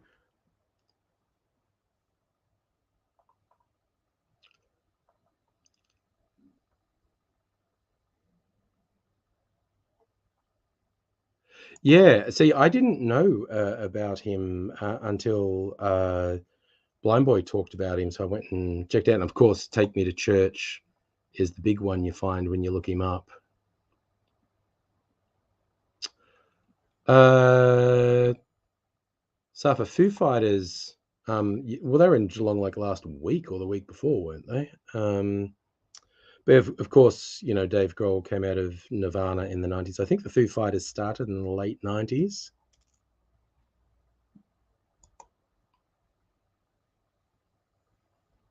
God, I feel these hunger pangs. Maybe I should drink some water. Might distract me. So, also now everyone's in bed, I think. So, oh yeah, Safa. Even no way I would have gone to the Foo Fighters thing. A crowd of people being sweaty and loud and pressed up against each other for an extended period. Like, no, thank you. No, thank you.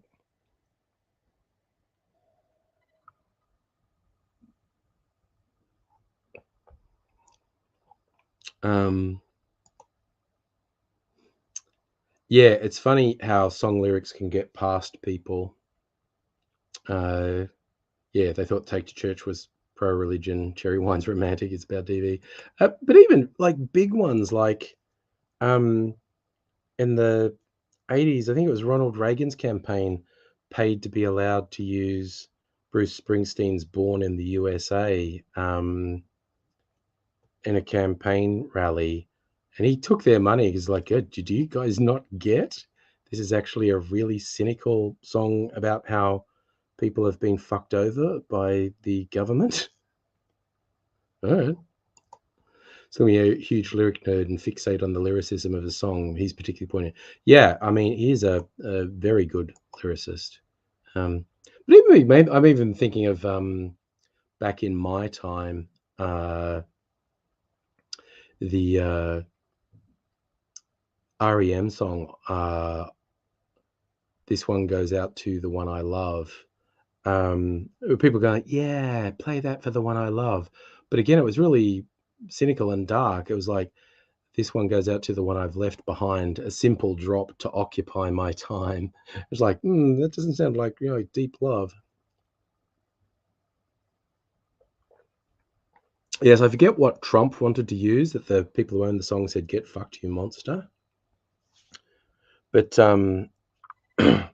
conservative politicians will often do that. So yeah, it's very weird. Politicians and not really do. But again, people who are like too immersed in politics, not really doing subtlety or nuance. But this is our world. This is the world we live in.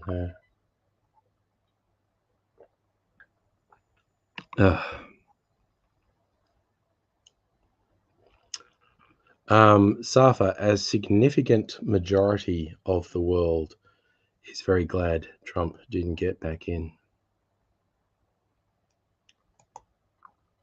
Oh yeah, that today is the greatest day of my life. Yeah. Yes. People often miss those meanings. So, yeah.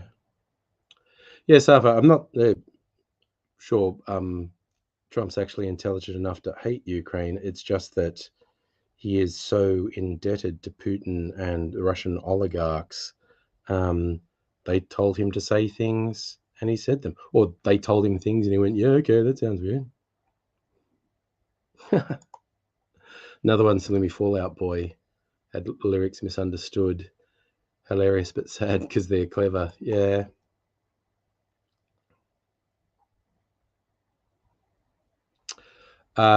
Yes, so I remember that was a cornerstone of his impeachment, trying to exert pressure on the Ukrainian government for his own personal gain, because he's a fuckwit. His whole family are a bunch of fucking grifters. Ugh. Just fucking. Oh, Dr. Abigail's scrambled eggs. That sounds good. Trying to decide. I think everyone's in bed now. Let's sneak out and. I think I got some pre-mixed booze in the fridge.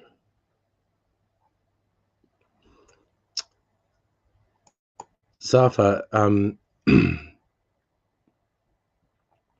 the Hunter Biden thing is actually, it's just no one cares. It is actually scandal. And again, in the spirit of being helpful,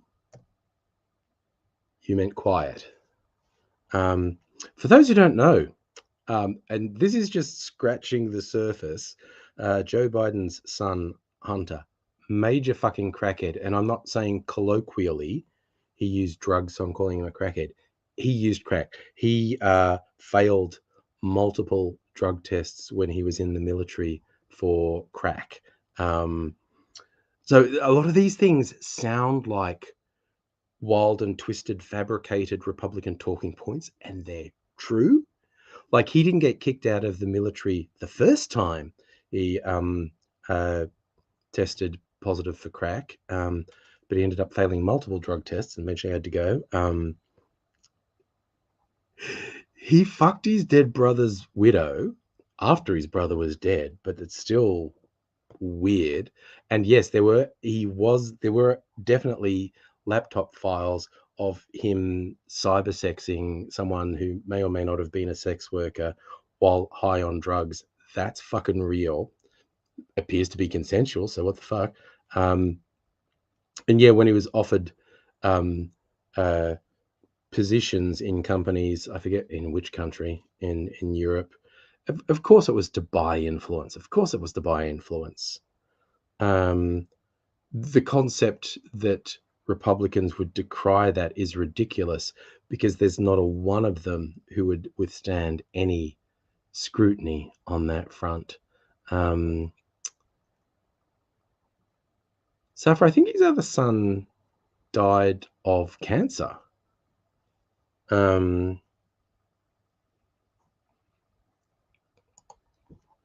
I'll look it up. Biden son death.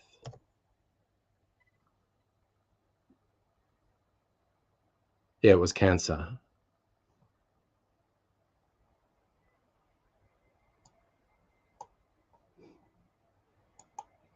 Yeah, I think you're right. Sava, gas company in Ukraine. Of course, that was an attempt to buy influence. Jesus, the concept of Trump condemning a family member for taking money from companies that was an obvious attempt to buy influence is just ridiculous. Yeah, it was absolutely ridiculous. But again, the whole thing about like, yeah, no, he definitely did heaps of fucking drugs, and at least his first positive drug test or two were definitely covered up. But he kept failing the tests, so he did eventually get kicked out of the military. That's real. That's the thing that happened, and it was because of his connections. He was protected. That's real. That's just the way the system works. And yes, Salumi, yeah, Trump condemning anything is a joke. He is trash. But this specific thing, this taking jobs, payment, and an obvious attempt to buy favor, it's ridiculous that he would talk about it.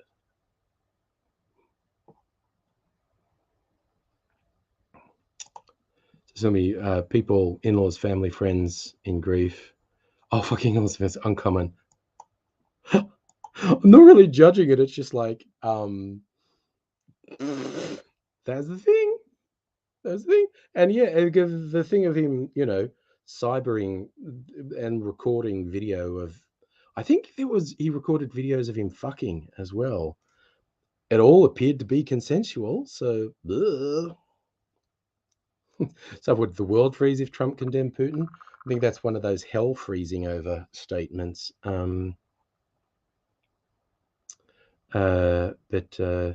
Yeah. Hey, look, one last time, I'm going to sneak out into the kitchen. I think I've got some pre-mixed cocktails in the fridge, and I'm just going to grab them. So, look out. Stealth.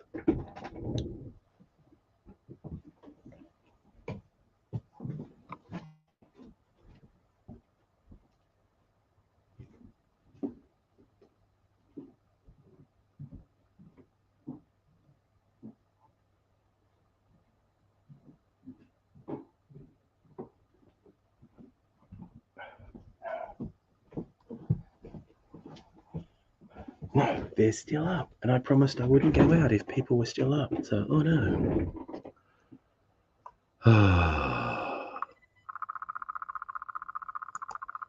Oh, his repeated crack use seems a very self-destructive behavior. Like it's a dangerous behavior, very self-destructive. So, don't know. So, excuse me.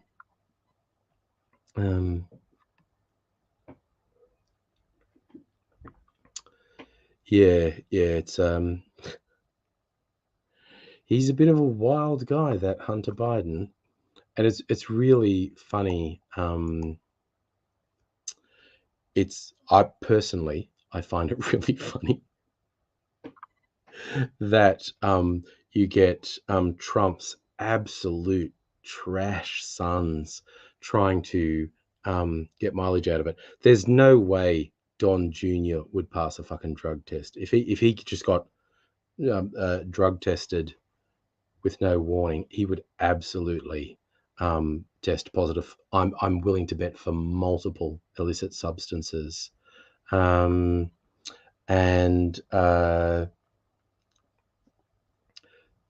those absolute trash criminal Trump offspring trying to moral high ground anyone is absolutely ridiculous. It's bizarre. So if was Joe a horrible dad? No, I think by most accounts he was a good dad. I don't think there's really story. I mean, he's probably away from home a lot because he's been in politics for 40 fucking years. I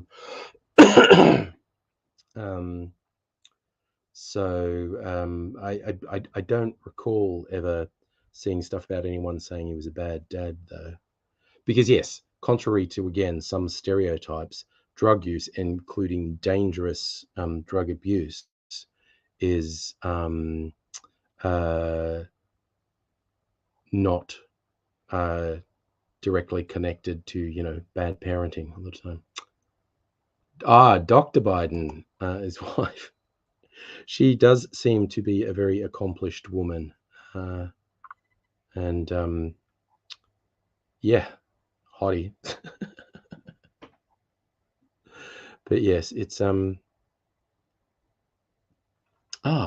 sorry, I literally just, okay, while we're here, I'm just going to check something, and pay no attention to me. This is on Twitch. Okay, this is super weird.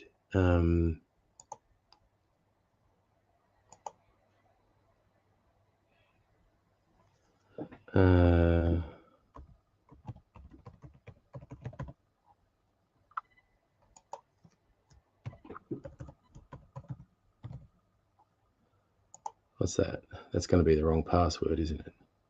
Authenticator app. Thank you, Authenticator app. I got my password right, which I'm pretty freaking impressed by. Remember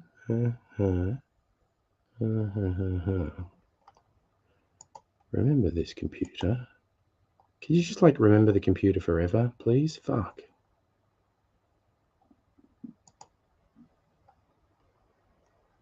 Okay. That's easier. Dun dun dun.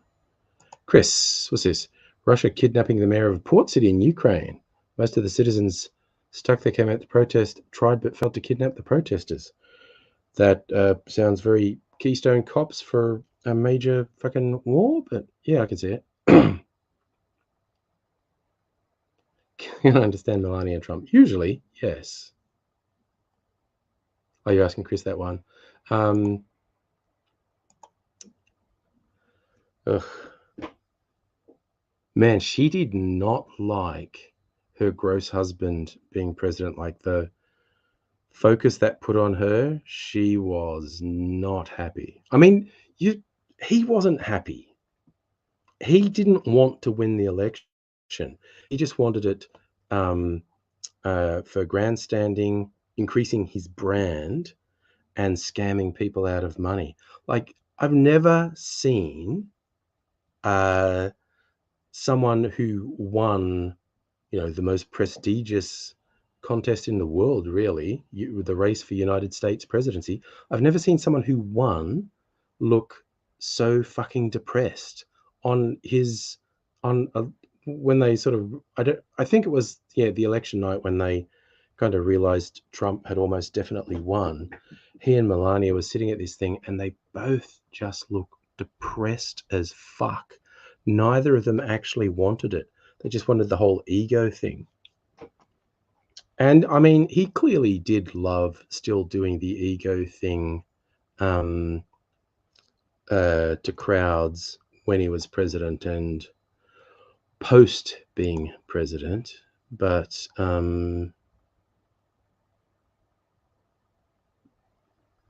well, here's a fun one. Victorians were hit with thousands of COVID fines. Nearly all are unpaid. Are they going to be pursued? That's a big question.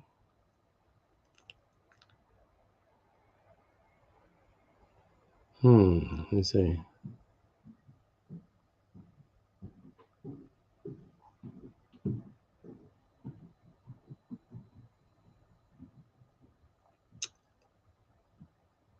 Majority of fines remain unpaid. And some of them, 73% are outstanding, 20% were cancelled or withdrawn, 6% have been paid. People who completely ignore the fines face the prospect of personal items being repoed by the sheriff, or they could be arrested. Fines do not expire. All debt will continue to be collected and enforced, spokesperson said. Legal community calls for amnesty. Let's see. Chief executive, community lawyers saying fines should be waived. He thinks with the benefit of 2 years hide and fight, we recognise we might have overreacted.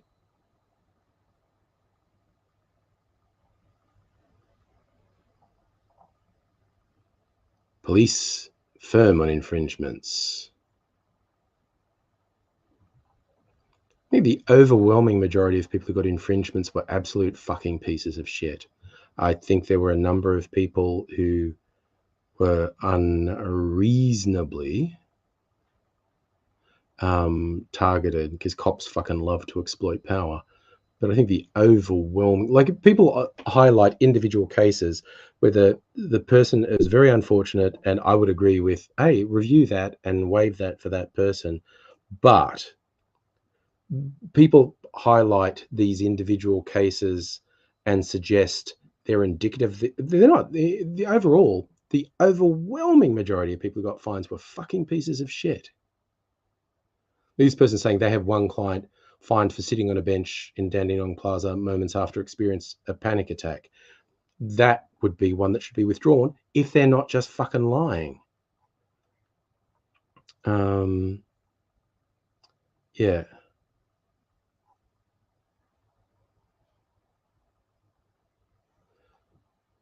Yeah, I have a problem with suggesting they're a thing. Anyway, Fallen Gaming, hello. You're getting drunk. Well, I'm completely sober because I'm isolating in my room. I don't have booze in here. Yes, Salumi, and that's why the cops are saying the fines don't expire and they're going to get them.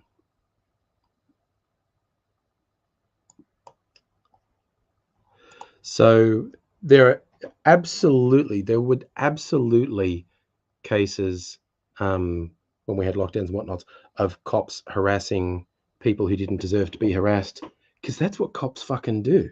But of the people who fined, like I said, the overwhelming majority were absolute pieces of shit. And I have a problem with media reports just talking about, really upsetting fringe cases. And there's an implicit, if not explicit, suggestion that all the cases are like that, and they're just fucking not. Fallen Gaming streaming me on Twitch. Thank you.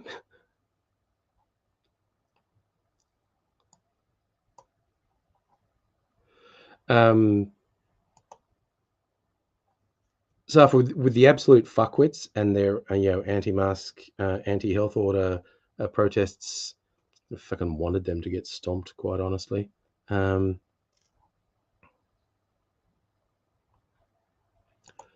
So Slimmy, you had a friend get fined by an overeager cop, and yeah, did get revoked. There were definitely cases, like I said, because that's what cops are like. Yeah, just the concept saying, how about we don't make them pay anything? That's a shitty idea, considering who the majority of people who have the fines are, and they already have these psychotic, unrealistic views. Hi, Mimsy. Hey, fun fact, Mimsy. I thought I was being told you were dead earlier tonight. No, she's leaving. She just walked in and walked out. Okay, sure. I think that's because Mrs. Angry went to bed. There's a flying thing. That's not a mosquito, is it? We've got the mosquito-borne encephalitis at the moment. No, it's a little moth. I don't think I can get encephalitis from a moth. We'll take that as it comes. Don't know if Mimsy's going to come back in later. Maybe if there's a little water jug for her in there. So I think that was the moth again. I'm getting weird movement in my peripheral vision. Crazy Aussie Pagan. I'll be fucking super happy to leave the house. I will absolutely be glad to leave the house tomorrow. I will go for a walk in the park when I drag myself out of bed tomorrow morning.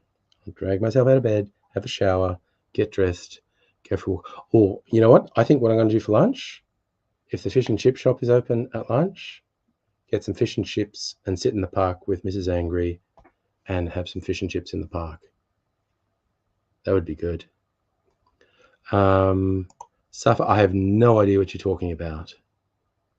I have no idea what that means.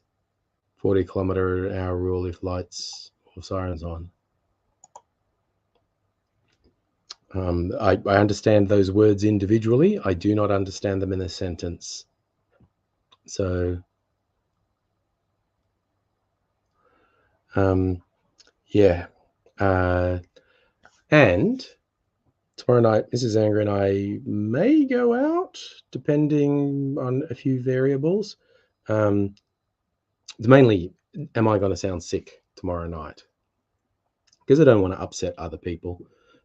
Based on best medical advice, I won't actually be contagious, but I just don't want to upset anyone, make anyone feel uncomfortable. So we might go out, or we might err on the side of caution and get a takeaway and have an at-home date night. We're doing something like that.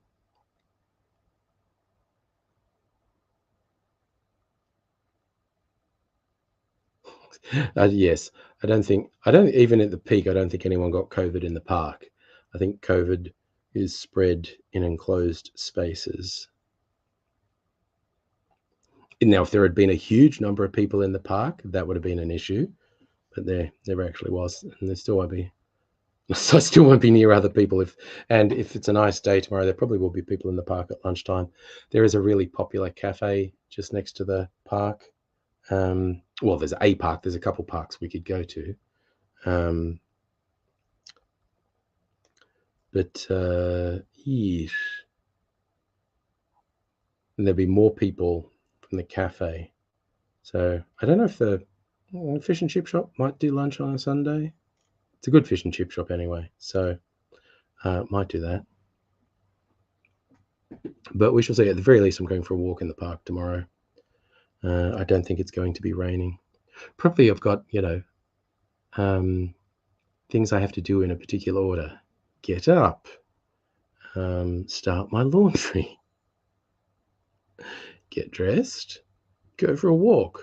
Might do that. Yeah, go for a walk while the laundry's on, then come back and hang the laundry out. Yeah, young Mr. Angry went out tonight because he's out of isolation, so I don't know when he's coming back. Salumi, you've got a sewing group tomorrow. Morning of cooking and housework, fair enough. Thanks, Fallen Gamer. Would you do it? Yes. And yes, for me particularly, tomorrow's a brand new day. Oh no, Dr. Abigail, 3D failed mid-print. But you have scrambled eggs. Gordon Ramsay's recipe. Well, glad that worked. I might do take two and sneak out to the fridge and get a drink. Might stay up for a little while, get a little drinking. Put me in a memento. See? Even though it's kind of pointless at this point, I'm going to follow the rules. Have a mask on if I leave the room. I'm going to rob a bank.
Oh, okay, here we are back. Okie dokie dokie do. Dr. Abigail, you want to join the sewing group via Zoom? Why not? Bottled cocktails. This is a coconut aged rum cocktail. It's gone cloudy. There's some sediment I could have done without, but that's all. I think the coconut goodness. This is a. Oh, maybe I should have the milk clarified one first because it's not as strong a taste. Why not? Gum fungus. I'm doing okay. Probably like 95% recovered. Nice. Fallen Gaming having a drink as well. Nice. So this is a milk clarified cocktail. A little sippy sip.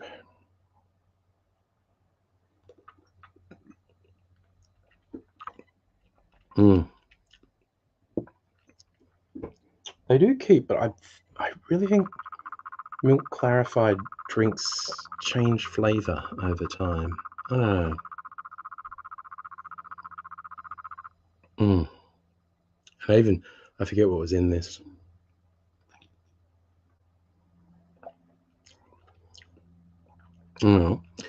If we're having an at-home date night tomorrow night to celebrate my freedom, I'll be making cocktails for that. I might make a milk punch for that as well. I have some ideas on what to do on that front. So we shall see. What will be, will be.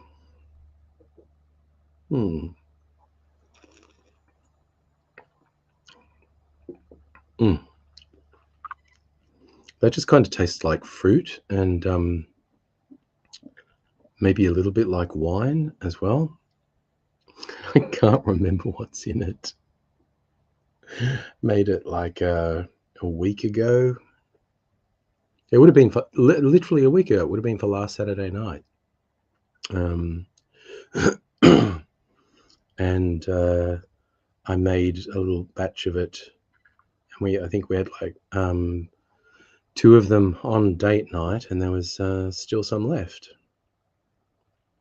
Because there's a whole rigmarole, shenanigans, palaver to do a milk clarified cocktail. It takes a while. So usually when I do them, I make enough to make several drinks because it's like, well, if I'm going to go jump through all these hoops and take all this time to make it, it's not difficult. It's just time consuming. I'll make enough to make several drinks to make it worthwhile.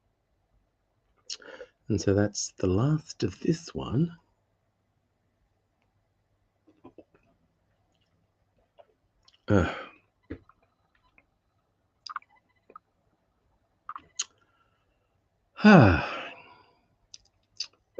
So, Fallen Gaming, you're on Steam, mate. She wants to offer a classic take on cocktails. Yeah, I can help you with that.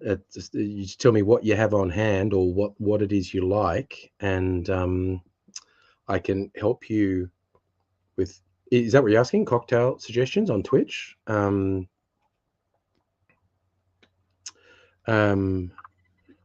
am a big fan of cocktails. This was a rum-based cocktail that I aged in a coconut. I bought a coconut from the supermarket, and I drilled a hole in it and poured the cocktail into the coconut and left it for 2 weeks and then poured it out.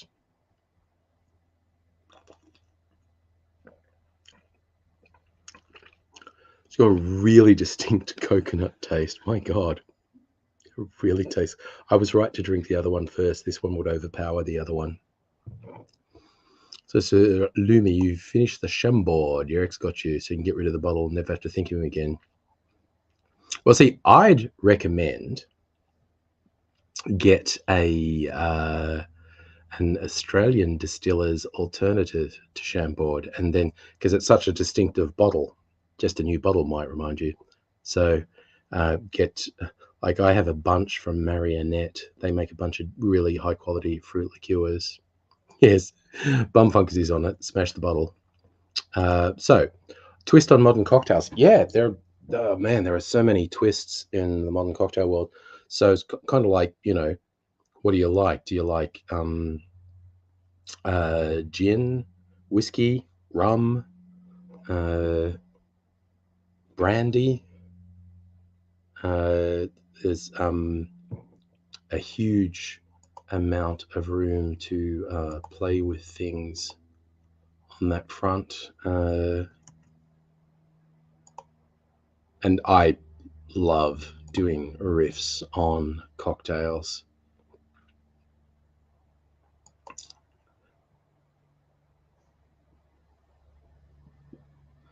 Oh, you're doing something witchy with the bottle. Excellent.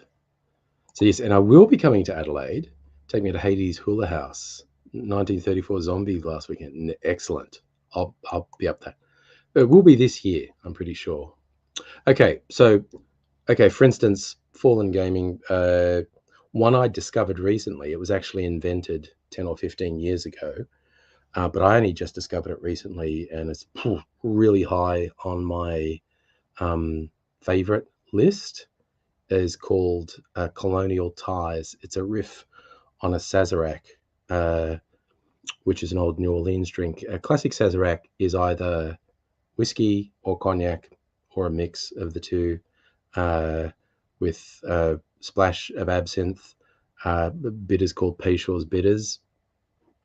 This one splits the base. You do half rum, half rye whiskey, Peychaud's bitters, and absinthe rinse. It's very boozy for him. A gin and tonic. Okay, there are some really friggin' good quality tonics out there. You can, two brands that are easy to get in Australia are Fever Tree and Cappy. Cappy's Australian, Fever Tree's English, I think. And they have some flavored tonics. Fever Tree in particular has a real spectrum of tonics. So you can keep things really simple, just gin and tonic, twist a lemon in there, but you can use these different tonic waters, like they do an Indian tonic water, a Mediterranean, an elderflower tonic water, one that's got a flavor like Angostura bitters. So there are some really high quality mixes you can get out there. So even doing something as simple as gin and tonic, you can really mix it up by getting one of these high quality mixes and having subtly or sometimes radically different flavors in there. Mrs. Angry is quite a fan of a gin and tonic, actually. I have a shit ton of Australia. I've got at least, I haven't counted them recently. I've got at least 12 different Australian gins in my collection.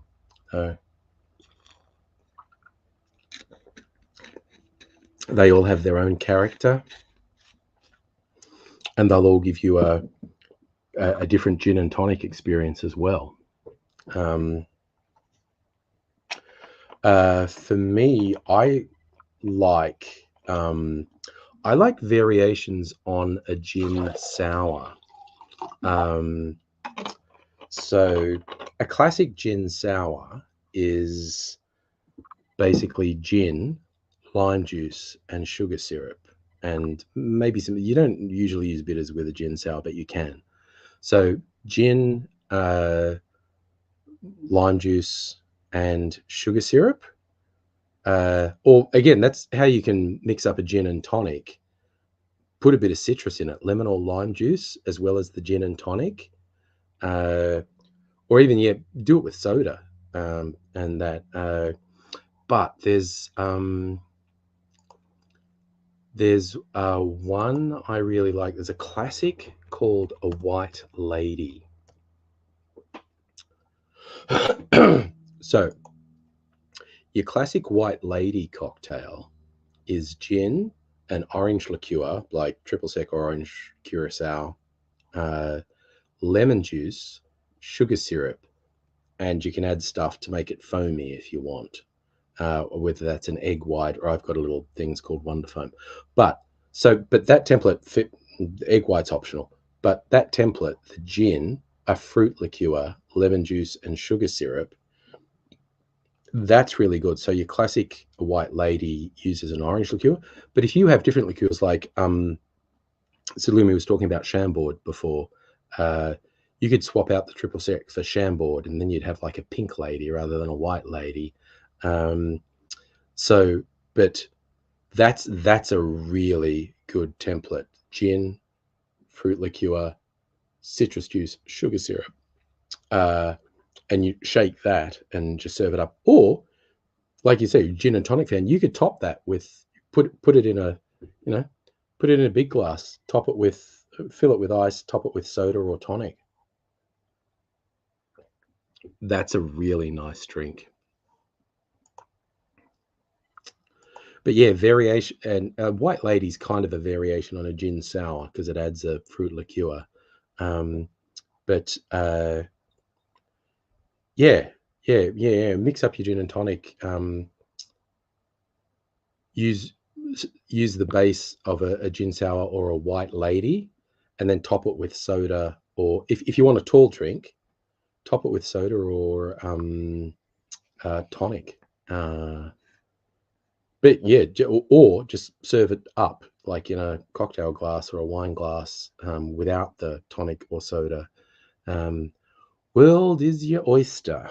My God. Okay, maybe it's because I haven't been drinking alcohol although no, I did drink my whiskey last night, didn't I? I feel like that's changed flavor over a week too. It's basically fat washed it with coconut. It's another one that I think is better drunk straight away. So yeah, we'll take that as it comes. But when I get out of here, I got stuff. I got stuff in barrels. I'm barrel aging stuff at the moment. I have to look up dates of when I started things. It's all on my other computer, which is out there. Thanks, Fallen Gaming. I'm glad you appreciate it, and I appreciate you. So, but yes, yeah, it's very easy to get me talking about cocktails because I'm a fan. And yes, I'm looking forward to being out there with my big collection of booze and being easily able to make drinks again. More than a tad limited here, and also during the week I wasn't drinking alcohol at all because I thought, you know what, I'll err on the side of caution as my body fights off a potentially fatal infection. I won't drink alcohol. I'll give my body every chance to fight this off, which it did, which was great. Heine, playing some Fortnite. Have fun, man.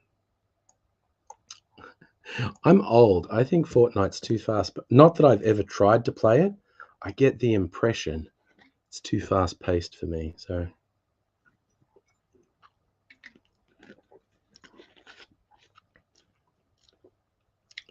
I just thought that would go really well with some soda.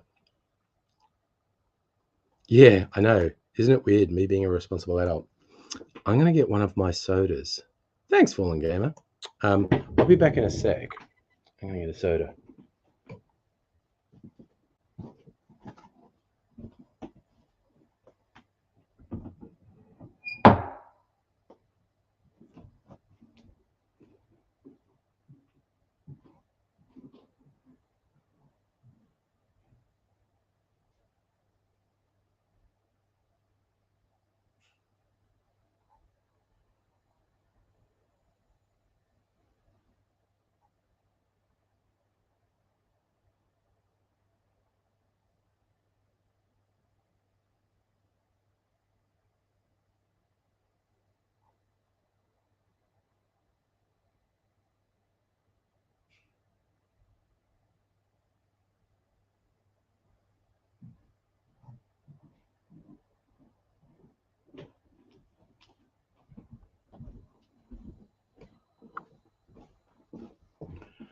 Okay, I'm back.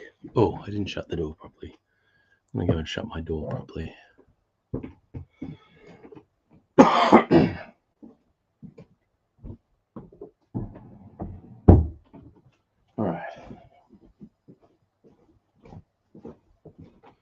All right.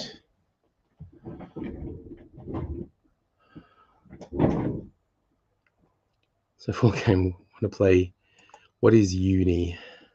Also, yeah, no, I'm probably just going to go to bed soon. Silly me, you can sniper or garrote face off, no mid-range fighting. See, I don't know anything about it. So is this talking about the special sodas and tonics? This is a Cappy lemon and basil soda.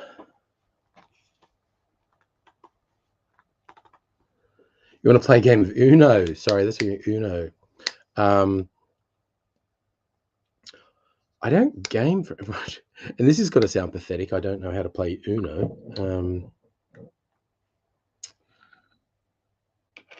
There is a.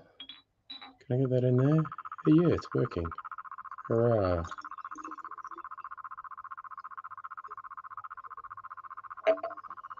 All right.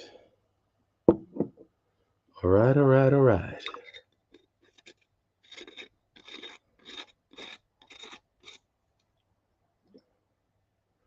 Now, what's this going to taste like? This is either going to be good or bad. Oh, you and your mates play Uno on Twitch. Might be able to organise it.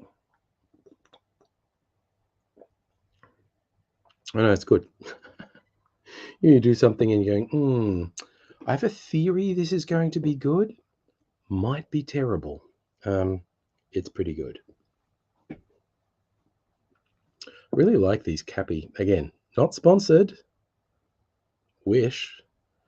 I want a Cappy truck to back up and into my driveway and give me a bunch of free Cappy sodas because I mentioned them. Sadly, I don't have that sort of influence. So I am merely saying a fact. I enjoy Cappy sodas. Deep thigh. And some bright and shining future, I'll get free shit. So we have my cocktail channel on YouTube, and like, what do you want to get out of it? I want free shit. I want the independent distillers, and maybe even big name distillers too. Let's give that guy some free shit. He might use it on his channel. I'm like, yeah, I might. So it's pretty good.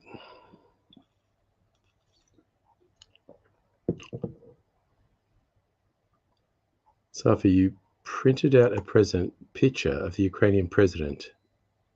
Okay, that's a thing to do, sure.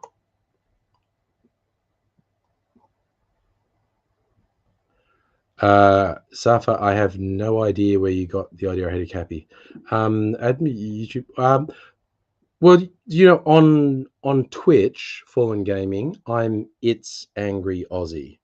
That's how you find me on Twitch, if you didn't know. You can hit me up on there. We could do a Twitch thing, maybe. I don't know.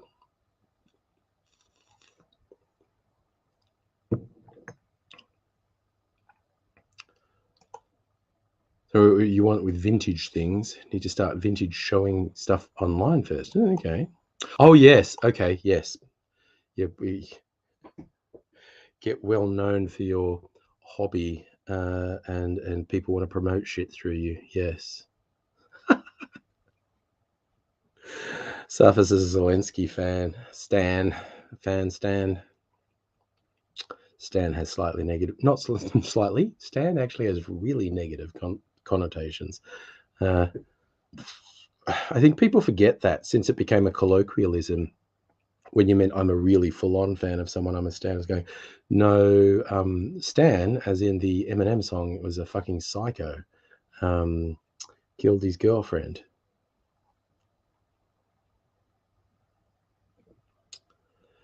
I'm just really. I don't know if I've mentioned this before. My day job, one of my teammates is Ukrainian, and so we're just like, oh, dude, you know, Not that we can do anything to make anything better, but if you just want to talk about it, we're here. Yes. So I think a lot of people who use it casually don't get it. The people who started using it as a colloquialism knew the negative connotations, and it was like a tongue-in-cheek thing, like, yes, I stand that, as in, I'm so into it, I will do something deranged and unhinged. But it was tongue-in-cheek. But I think you're right. A lot of people turn out. Oh, there we go. Fallen Gaming on Twitch. There we are. So yeah, send me like how does Twitch work? Send me the friend request or whatever, and we can maybe line something up. And yes, as a great thing to help people in desperate need in Ukraine with humanitarian efforts. Yeah, it's weird. People just casually say "stan" and they don't mean like, no, we're saying you're unhinged. If you not being tongue in cheek or ironic when you say you stan something, you are basically saying you are obsessed to the degree of being very unhinged, have an unhealthy obsession. And yeah, I think you're absolutely right that a lot of people don't actually realize that.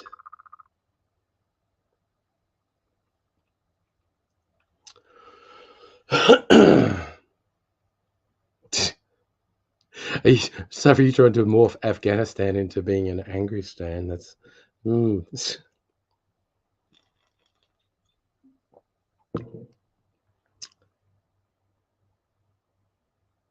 Oh my God! But that's the whole internet. What's this it go with the by an Indigenous people, Black and Indigenous people of color. Sorry, I said by because of by Black and Indigenous people of color. Queensland don't. Yeah. Okay, this is the second time someone says there's a noise like a cricket, and I don't hear anything. So I think it's something weird with my internet. Oh, it's easier to add me if I comment. Here's a comment. See, I don't know a goddamn thing about how Twitch works, but there was a comment. I use a service called StreamYard to restream to YouTube, Twitch, and Facebook simultaneously. And I still have not really learned Twitch at all. I can't hear the laptop fan. I don't know what it is. I think it's probably my internet. I think the internet's probably doing something weird. What are I'm up to 11? You know what? I think I'm just going to finish this and probably go to bed. I'm slightly tired. One last night of sleeping alone. Which, after coming up on, what's this year's anniversary? 17 years with Mrs. Angry. So I'm not used to sleeping alone. So we hate it. It's a white queer trans person, some BIPOC queer swearing. You don't use, yeah. Oh, but yes, people on the internet not getting where shit comes from. It's basically every bit of internet slang from the last certainly 10, 15 years has come from, most of it has come from American Black culture. You impressed, Chris? 17 years? Fallen Gamer, I do try to be straightforward and very clear and things that I think need to be said. So I appreciate the fact you appreciate that. A little sody. Look, word of warning that anyone, you can only get these. So this is for Australian viewers, with me recommending these Cappy things. If you've never tried them, pay attention to what you get. These ones, there's not only no sugar in them, there's no artificial sweetener in them. So this is just soda water with some very light flavoring in here. In this case, lemon and basil. So it's not going to be to everyone's taste, but I like them. It's like herbal soda water. It's just a really light flavor. And there's also this like almost no calories in this because they don't even use artificial sweetener. Thank you, Safa. I'm glad you appreciate it. Silly me, there was someone used to work with constantly say, "Oh, you do you poo," and said, "Don't call people boo," and that me doing my job isn't me doing me. Yeah.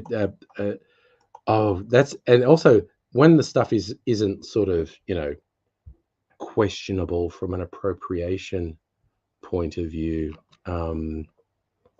just the cringy misuse of slang is, oh dear, please do not, no, don't do that. That's bad, that's embarrassing, don't do that. But they make great friggin' mixes. So yeah, sorry, Fallen Gaming, are you in Australia or are you somewhere else? I haven't actually asked. Because if you're in Australia, you can get these from things like Dan Murphy's if you're into exploring. We were talking earlier about gin and tonics. Using stuff like this as the mixer instead of a standard tonic is a very interesting way to get different flavors. And yeah, Salumi, yeah, they cross over from inappropriately appropriating through to just like, no, dude, that's just cringe because you used it wrong. Fallen Gaming, you're an ACT. So yeah, if you're, yeah, Coles have some cappy stuff, and they have the whole range. They have some sodas that have like sugar and stuff in them, fruity sodas that have sugar, and they're quite nice. But there are these ones that don't have sugar as well that can be very good mixes. That I actually clearly also like drinking on their own. They're quite nice. Acquired taste, though. Not everyone's going to like it, which is why I threw those disclaimers in about there's no sugar in it or even artificial sweetener. So, Mega H tripped. Oh no! Tripped over the cat, and to save her, you slammed. Oh, your injection arm into the wall. Now you saw. Damn. All right. So with that portentous news, I think I'm going to go to bed. It's like 1 a.m. No, it's not. It's 11 p.m. Fuck me. Maybe I'm still got the COVID brain fog. Maybe. Again, Fallen Gaming, you may not know, often on, I know it's Saturday night now. Friday night streams last night went to 1 a.m. Friday night streams often go to 2 a.m. Party night, we call it. And because I don't have to get up early tomorrow. Could go in with, you know what, I'm a bit tired. I should be looking after myself. You want me to stay up? No, I'm going to go to bed. I'm going to go to bed. I'm a little bit tired. And honestly, I swear, the earlier I go to sleep, the sooner I can wake up and I'm not in isolation anymore. When I wake up, I'm not in isolation. And life returns to some sort of normal. So, like I said, almost definitely no streams on Sunday and Monday night because having been by myself for a fucking week, just going to be hanging out with Mrs. Angry. Might be back on Tuesday night though, so I don't know. Just keep an eye for socials and alerts and whatnot. I might not be streaming again until Thursday. Who knows? We will see. We will see. The world is my oyster and all that sort of thing. And yes, I'm going to enjoy freedom tomorrow. Going to have a walk in the park, maybe lunch in the park, maybe go out tomorrow night. So many possibilities. It's wonderful. And I thank all you wonderful people for hanging out with me. It's been great to be able to talk and not feel like I was completely alone all week, because that may have driven me right round the twist. Somewhat in normal mode next week. So I hope you all